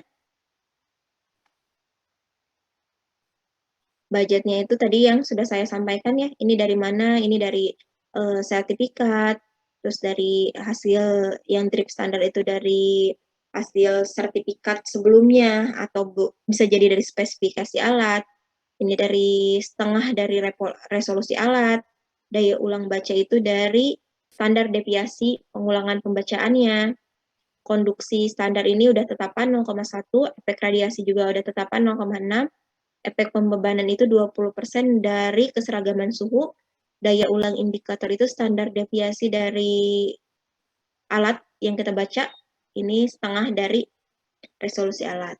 Ini pembaginya masing-masing, ini 2, ini akar 3 ya, akar 3, ini N akar N-1, dan sebagainya. Oh, ini akar N, ini N-1, baru ini hasil pengali dari U dibagi pembagi, ini hasilnya, C-nya berapa, C-nya tetap 1, baru ini dikali, U kali C1, berapa, sama semua nilainya, baru dikuadratkan, baru ini dipangkatkan, dibagi P1. Nah, ini dijumlahkan, baru kita dapat nilai ketidakpastian gabungan itu akar dari jumlah ini, semuanya. Baru derajat bebas efektif itu dari nilai ketidakpastian gabungan dibagi ini. Jadi ini nilainya, ini dibagi ini ya. Terus ini faktor cakupannya.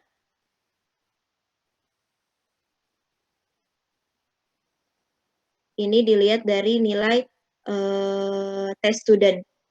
Jadi kalau nilai K19 ini nanti akan dilihat dari test student. Baru ketidakpastian bentangannya itu dari K, dari ketidakpastian gabungan dikalikan dengan K. Dapatkan hasilnya 3. Nah, ternyata nilainya dari budget ketidakpastian nilainya itu 3, sedangkan CMC yang di ketidakpastian yang dilaporkan oleh lab itu yang terkecil yang bisa dilaporkan itu 1,6. Artinya nanti di sertifikat itu akan muncul nilai 3, bukan 1,6. Kita lihat sertifikatnya.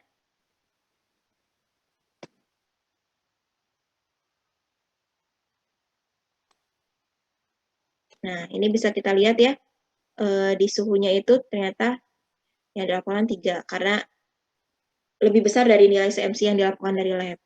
Ini bisa lihat suhu 100 derajat, jumlah sensornya ada 9, pembacaan standarnya berapa, tadi hasil pembacaan yang tadi kita bahas, indikatornya 103 pembacaannya, koreksinya dibulatkan ya, karena laporan koreksi ini harus sama dengan nilai resolusi alat dan ketidakpastiannya masing-masing. Ini yang 10 derajat, ini yang 20 derajat.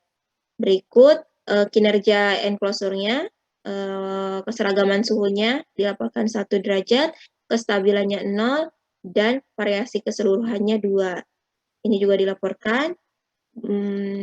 Bentuk ilustrasi enclosure-nya juga disampaikan. Bagaimana? Tadi yang seperti saya sampaikan. Ini metode kalibrasinya apa? Acuannya kan PD tadi disampaikan, ketidakpastiannya juga pakai guide expression yang guide GUM itu. Terus ketidakpastiannya ternyata diestimasikan dengan tingkat kepercayaan 95% dengan faktor cakupan K2. Nah, kalau misalnya tadi nilai ini tuh dari mana? Ini biasanya dari tes student. Tes student itu nanti bisa dilihat di referensi. Ada nggak di sini?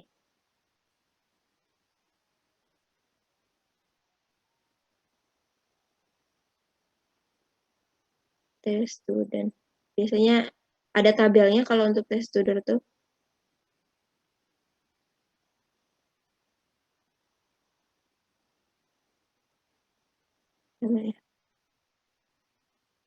Nanti kalau tes student bisa dilihat ada tabelnya sendiri untuk tes student.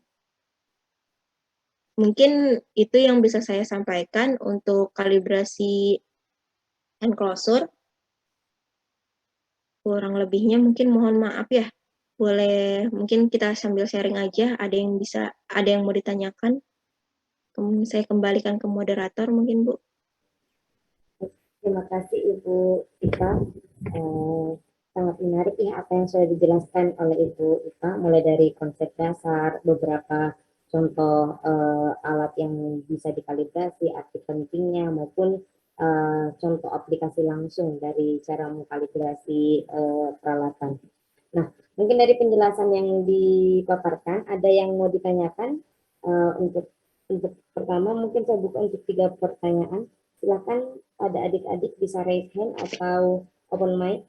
Silakan.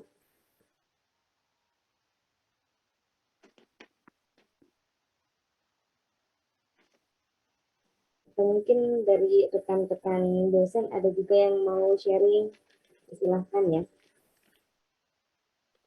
Sambil menunggu adik-adik mahasiswa untuk memberikan pertanyaan. Assalamualaikum Ibu. Halo Pak. Silakan.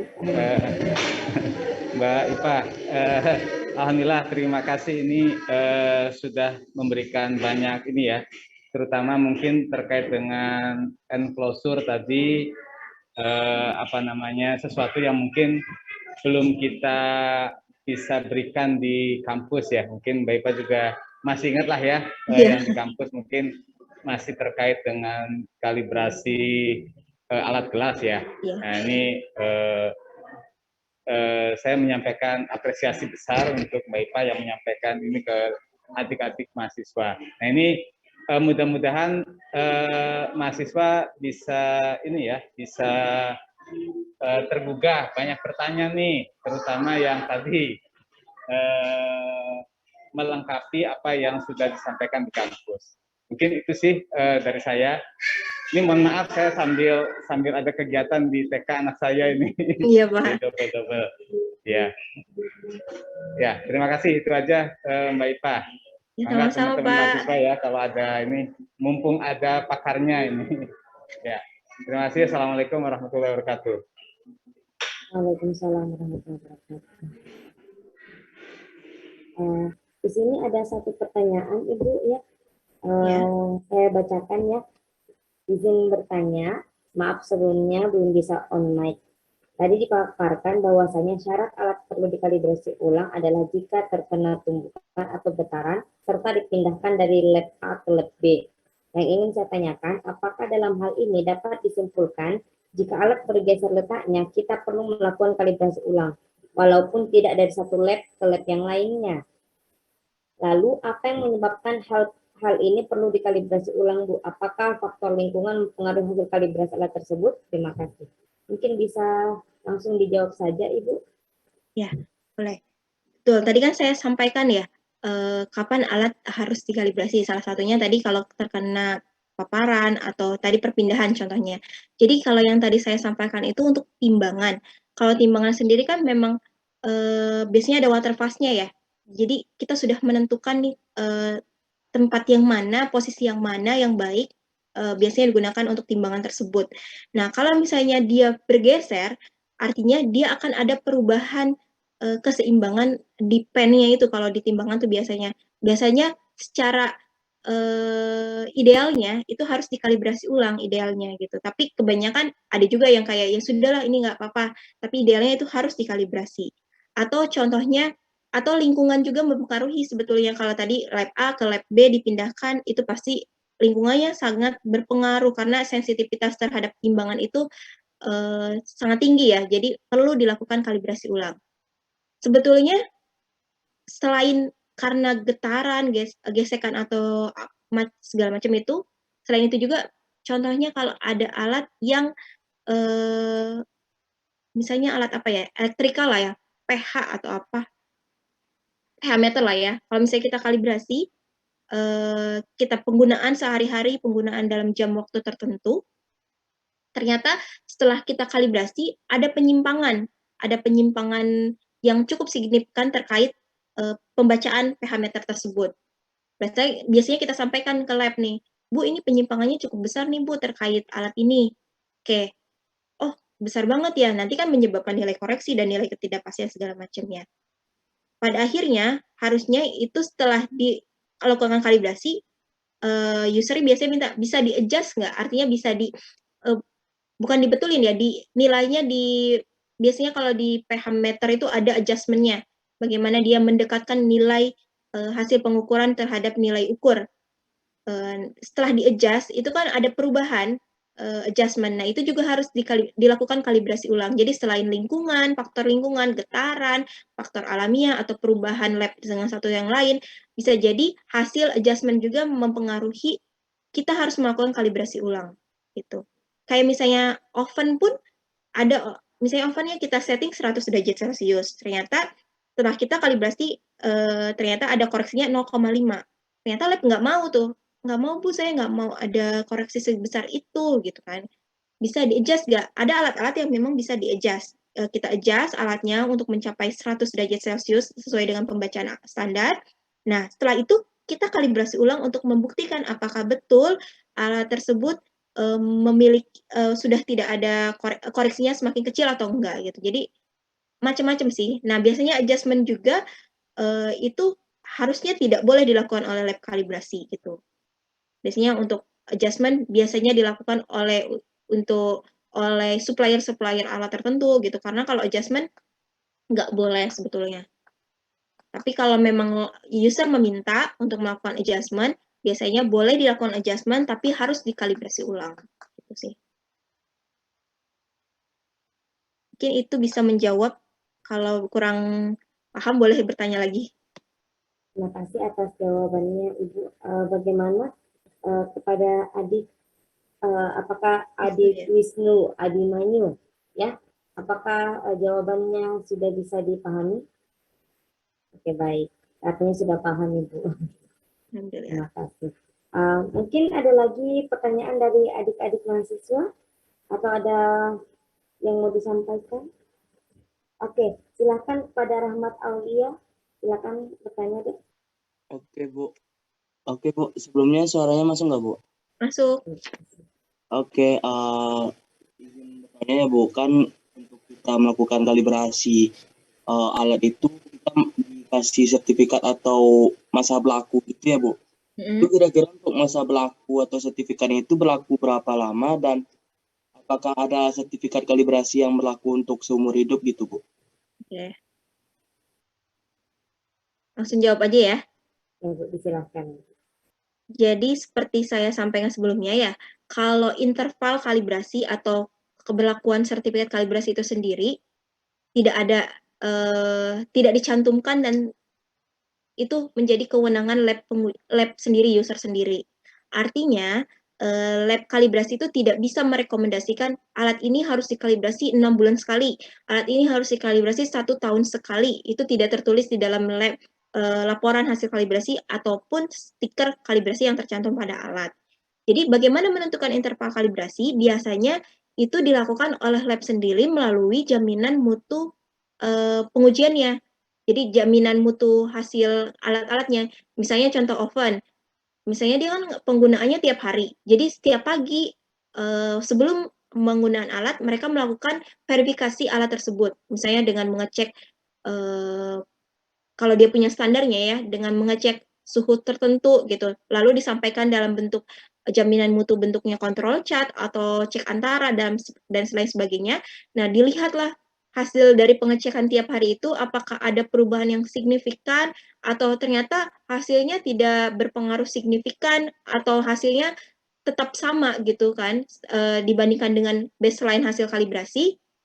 Artinya bisa jadi itu bisa diperpanjang gitu, misalnya 2 tahun sekali, tapi kalau untuk seumur hidup sepertinya tidak ada sih, kecuali memang dia tidak melakukan kalibrasi ya. Tapi kalau sertifikat kalibrasi itu nggak ada aturannya berlaku seumur hidup, berlaku 1 bulan atau 2 bulan, 3 bulan, nggak ada. Jadi itu balik lagi ke lab, apakah program kalibrasinya bisa dilakukan 6 bulan sekali, 1 tahun sekali, itu boleh, asal ditunjang dengan dokumen atau dokumen-dokumen jaminan mutu internalnya gitu. Kecuali yang tadi saya sampaikan, kalau untuk lab medis biasanya ada rekomendasi terkait interval kalibrasi dan biasanya dilakukan 1 tahun sekali. Itu ada karena lab medis itu wajib mungkin ya kalau di dunia kesehatan untuk melakukan pengecekan alat. Nah, itu tergantung acuannya, ada ISO 17034 kalau nggak salah ya, dengan tadi penambahan metode-metode terhadap alat-alat tertentu juga. Jadi itu tergantung. Jadi kalau medis ada, tapi untuk lab kalibrasi industri atau lab pengujian itu tidak ada rekomendasi. Tapi kadang ada lab yang minta rekomendasi, Bu, saya pengen tahu nih alat saya tuh masih bagus atau enggak sih, saya juga nggak ngerti gitu kan. Nah, caranya tahu alat itu masih baik atau enggak, balik lagi ke spesifikasi alat. Kan di situ biasanya di spesifikasi alat itu ada nilai akurasi, akurasinya berapa. Nah, dari akurasi ini Ibu menetapkan mau berapa persen penyimpangannya. Jadi balik lagi ke alatnya dan balik lagi ke lab-nya, penggunaannya gitu. Jadi lab kalibrasi tidak bisa merekomendasikan kapan waktu kalibrasi terbaik dari alat tersebut gitu. Kalau untuk lab medis biasanya 1 tahun sekali dan dia disampaikan layak pakai atau tidak layak pakai. Tapi itu ada acuannya sendiri. Saya kurang tahu sih kalau untuk lab medis ya. Penggunaannya seperti apa, yang pasti dia ada dokumen acuannya tambahan dan ada keputusan dari Kementerian Kesehatan terkait lab tersebut bisa ditunjuk sebagai laboratorium kalibrasi medis gitu. Mungkin itu yang bisa saya sampaikan. Baik Bu, terima kasih Bu. Oke, baik. Terima kasih atas tanggapan dari Ibu Iva. Mungkin ada lagi yang mau tanyakan adik-adik, waktunya masih banyak ya. Iya, waktunya masih banyak. Ya, ini juga berhubungan dengan skema kompetensi yang ada di AK ya. Jadi mungkin lebih baik bertanya dari sekarang ya Bu ya. Iya, betul. Kalau di AK dulu kan kalibrasi, belum ada tuh uji kompetensi kalibrasi ya. Sekarang katanya udah ada, jadi kayaknya makin baik gitu. Mungkin ditambahkan uji kompetensinya untuk alat-alat yang lain, Bu. Izin Bu, ini Ya, boleh, Bu. makasih banyak nih sharingnya ya pada mahasiswa yang memang akan dapatnya untuk kalibrasi ini baru kalibrasi massa ya, anak timbang dan neraca, kemudian juga volumetrinya. Jadi untuk yang suhu ini belum ya, jadi mungkin bisa diadakan juga kali ya. Berarti mungkin keperluannya hanya MIDI logernya gitu ya Bu. Iya, MIDI loger, termokokal, sama termokokal ya, Bu. gitu ya. Tapi berarti perlu juga yang barometer hidro itunya ya. Ya, kalau baru hanya untuk kayak setiap pengukuran kalibrasi itu kan wajib ya, pasti ada di lab AK juga. Ya. Nah, sambil ini kan juga Bu. Jadi ini nih. ketika kita mau mengkalibrasi sesuatu gitu kan, berarti kan tadi ada alat bantunya ya. Alat bantunya tadi hidro, kemudian termometer dan segala macam. Itu kan memang mereka punya sertifikat kalibrasinya ya. Nah, itu kan berarti kan ada nilai koreksi. Nah, pada saat kita mengkalibrasi yang lain, itu juga sudah harus dimasukkan ya, Mbak ya. Harus Masukkan, Bu. itu kan ya. Jadi ketika kita mengkalibrasi labu takar misalkan, ya, ketika kita membaca termometer, suhu, apa-apa ininya, atau kemudian yang lain-lainnya, juga nilainya harus terkoreksi gitu ya. Ya. Gitu. Masuk ke dalam biasanya ke budget ketidakpastiannya, Bu sih. Ya. Terhitung situ. Ya, jadi jadi tidak hanya kalau ketika kita membaca suhunya 25 langsung 25 saja ya, tapi lihat dikoreksinya juga gitu kan, di itu kan ya. Ya, Seperti mungkin itu. kalau biasanya kan kalau analis ya, kalau di lab gitu nggak tahu ya nilai koreksinya berapa gitu, karena sertifikat kalibrasi biasanya dipegang oleh orang-orang dokumen gitu kan ya. Nah, biasanya hasil sertifikat kalibrasi keluar, orang dokumen menyampaikan ke lab, untuk alat ini koreksinya sekian, biasanya ditempelkan atau di alat gitu, karena kan tiap tahun mungkin kalau dia kalibrasinya rutin tiap tahun gitu ya, berbeda. Biasanya ditempelkan di alatnya, jadi siapapun yang nanti pakai tahu gitu, oh ternyata ini nilai koreksinya segini gitu, biar langsung hasil yang pembacaan itu bisa langsung dipakai ke laporan gitu. Jadi tidak perlu dikoreksi lagi di nanti gitu. Iya. Jadi pada saat pengukurannya, pembacaan pengukuran pun sudah dikoreksi Terkoreksi. gitu ya. Iya. Jadi mendingan ditempel sih, karena kadang lupa gitu kan. Kalau di lab saya gitu, Bu. Kalau barotermohigro misalnya, karena barotermohigro itu kan lebih rentan koreksi dan koreksinya tuh besar ya, kebanyakan tuh. Ya, Jadi biasanya ya. tempel aja sertifikat kalibrasinya, kopiannya gitu di sekitar lab yang memang biasa menggunakan alat tersebut. Terus kalau kadang kita masih lupanya, ini masuknya ke ketika menghitung ketidakpastiannya, ini tipe A, tipe B gitu. Itu cara mudahnya seperti apa ya, Mbak? Kalau cara mudahnya, kalau misalnya itu masuk ke dalam pengamatan, pengulangan pengamatan, biasanya kayak misalnya apa ya? Repetibilitas itu paling ya. Iya, itu kalau pengamatan sih masuknya ke A ya. Tapi kalau kita ambil data itu dari dokumen-dokumen dan tidak langsung dari pengamatan, langsung aja ke B begitu. B ya. Seperti meniskus gitu, kalau meniskus, kalau yang di alat kelas ya Mbak. Iya. Meniskus bisa langsung dari ini berarti ya, tipe B gitu ya. Iya, tipe B. Biasanya kan ada ya dokumen meniskus tuh di panduannya pun ada di dokumen acuan yang untuk volumetrik sendiri, ada tabelnya kan. Kadang masih ada rancu yang di situ, apakah menggunakan yang untuk yang meniskus. Untuk meniskus itu ada yang pernya itu akar 6 ataukah akar N gitu ya. N itu pembacaan datanya berapa atau langsung akar 3 gitu. Kalau berdasarkan hasil pengamatan biasanya pakai akar N, Bu. Kalau yang ini, yang meniskus ini? Kalau meniskus ini karena dari data itu ya, dari data dokumen, berarti itu akar 3 ya? Akar 3 ya. Ya, baik. Makasih Mbak. Mangga yang lain mumpung ada ini dari asisten, mangga atau mahasiswa silahkan. Silakan bagi yang mau bertanya. Artinya masih cukup banyak ya. Punten Ibu, suaranya tidak terlalu jelas Ibu Lilis. Gimana? Jelas nggak? Jelas, Bu. Oke. Jadi tadi yang pertanyaan benar ya, artinya pada saat menghitung estimasi ketidakpastian, gitu ya, misalnya alat kelas apapun itu, artinya pada saat kita membaca data itu dia suhu, hidro gitu ya. Nah, itu harus ditambahkan nilai koreksi atau boleh tidak. Gitu. Harus atau boleh enggak? Harus ya artinya. Harus karena itu kondisi akomodasi lingkungan yang mendukung proses kalibrasi. Oke, berarti harus ditambahkan ya. Berarti kalau nggak ditambahin salah berarti ya. Bukan salah sih, kurang tepat kayaknya Bu. Karena kan itu menjadi sumber-sumber ketidakpastian Betul. lingkungan.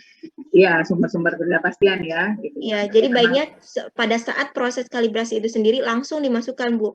Jadi kadang kalau di laporan kan kadang lupa atau tidak nge-link gitu kan. Jadi langsung pada saat proses kalibrasi itu emang analis bisa langsung mengurangi atau menambah nilai koreksi alat. Oke. Berarti memang artinya baiknya kalau nilai koreksi itu memang harusnya dimunculkan ditempel di dekat neraca. Ya berarti ya. Ya. Ya gitu ya. Iya betul. Ya, harusnya setiap hasil kalibrasi itu disampaikan ke lab. Kalau menyampaikan secara lisan kadang lupa, ya biasanya ditempel gitu. Kalau memang alatnya permanen gitu kan ditempel di dindingnya. Tapi kalau alatnya portable karena dibawa kemana-mana, mungkin bisa diselipkan nilai koreksinya saja ditulis di bagian apa gitu Bu. Oke.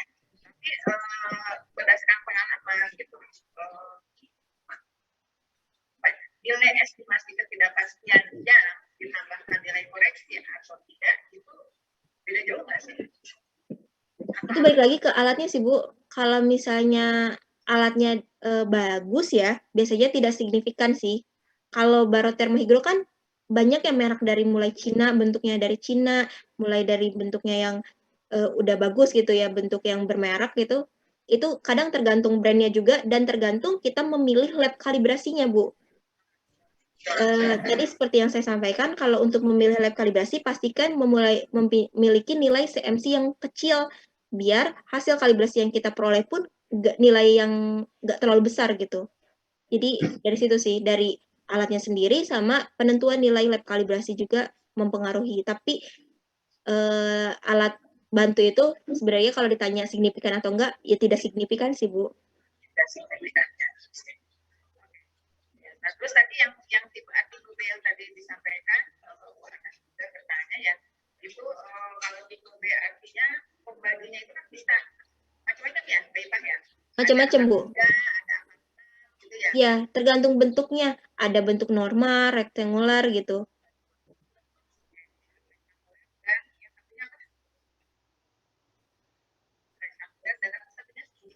Kurang kedengeran Bu suaranya. Mohon maaf. Saya. Kedengeran nggak sekarang? Kedengeran. Oke. Ya, artinya kalau rektanguler berarti akar 3, kalau akar 6 apa? Lupa saya. Kalau akar 6 apa? Bu Ipa. Mbak Ipa. Akar 6 itu biasanya bentuknya trianguler. Trianguler ya? Ya, trianguler ya. Oke. Oke. Sip. Udah. Mempertegas aja. Terus sama ini kalau penimbangan nih ya, Mbak Ipa. Kalau penimbangan neraca ya. Neraca nih, kita nimbang kan beberapa kali nimbang misalnya kalibrasi lembut akar gitu ya. Nah, ternyata si neracanya itu dia nggak balik lagi ke nol nih, kondisinya ya. Kondisinya ternyata gitu ya. Entah sesuatu hal ya. Nah, pertanyaan saya,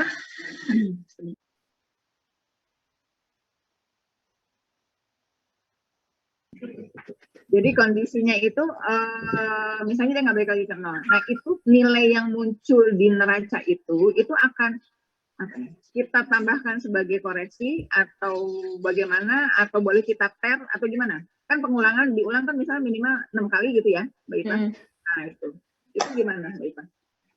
Kalau sepengalaman saya itu boleh diter sih Bu. Boleh diter, karena kan itu untuk kalibrasi si lab ukur lah ya, volumetrik. Tapi kalau untuk proses kalibrasi timbangan, untuk kalibrasi si timbangannya itu biasanya nggak boleh diter. Kalau untuk menentukan nilai stabilitasi timbangan itu nggak boleh. Tapi kalau untuk volumetrik boleh diter. Boleh diter, oke.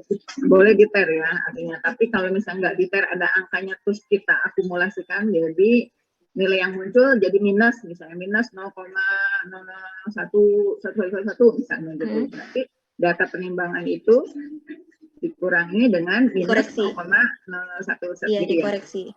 Oke. Baik. Terima kasih informasinya, Mbak Ipa. Sama-sama, Bu. Terima kasih atas pertanyaan dari Bu Lilis. Mungkin dari adik-adik mahasiswa masih ada yang mau ditanyakan? Rekan-rekan dosen, dan instruktur, silahkan. Boleh ada yang tanyakan?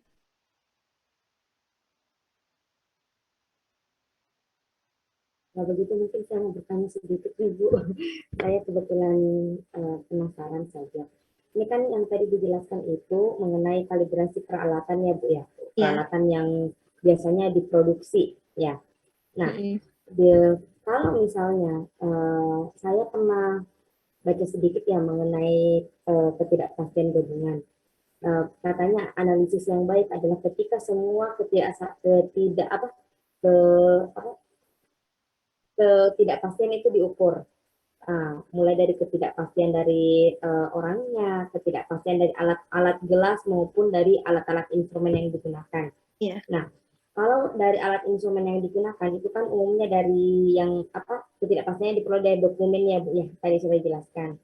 Kalau bagaimana dengan peralatan gelas Bu?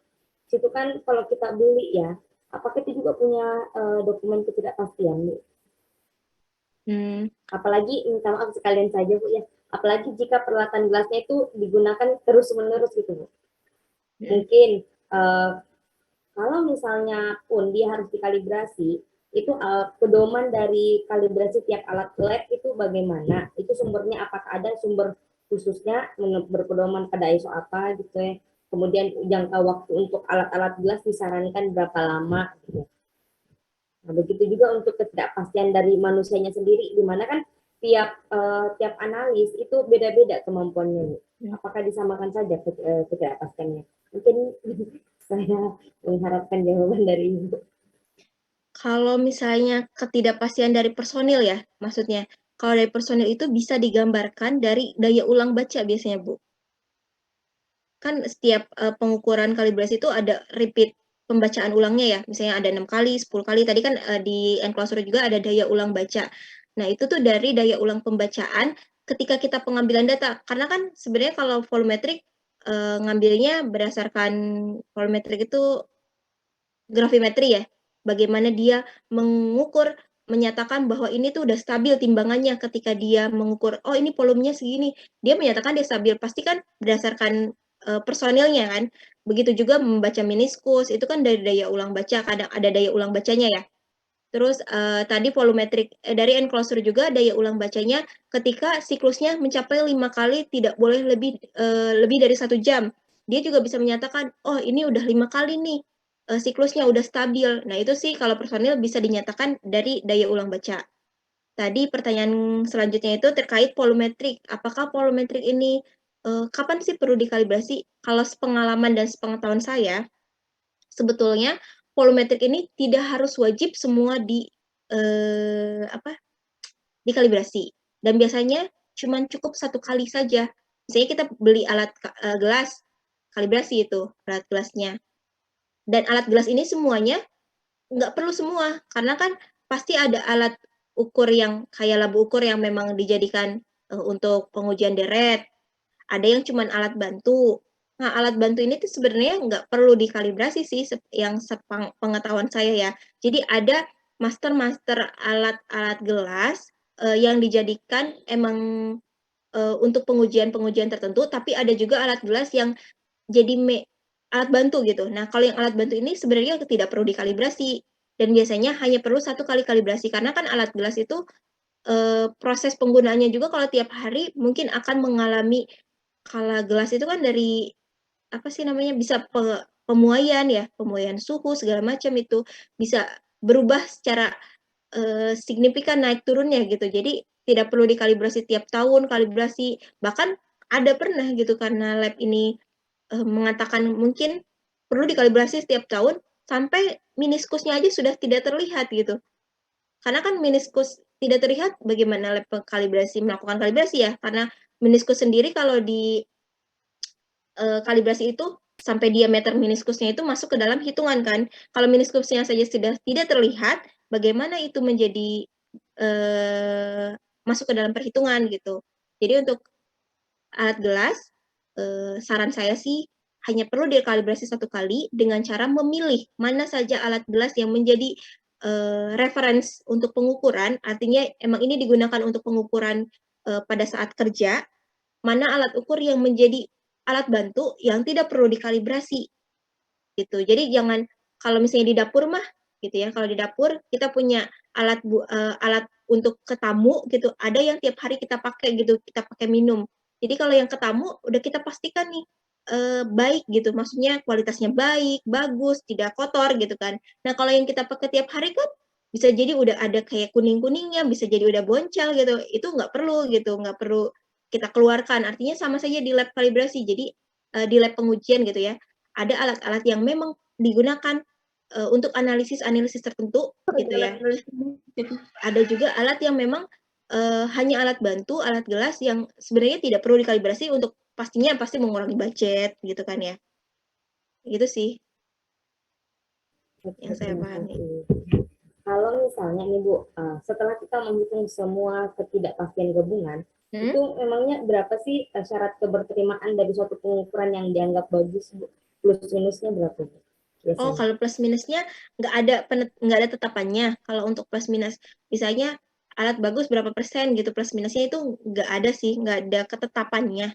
Jadi nilai ketidakpastian itu hanya menyatakan nilai rentang ukur di mana nilai benar itu berada gitu kan. Jadi nggak ada tetapannya sih kalau untuk nilainya.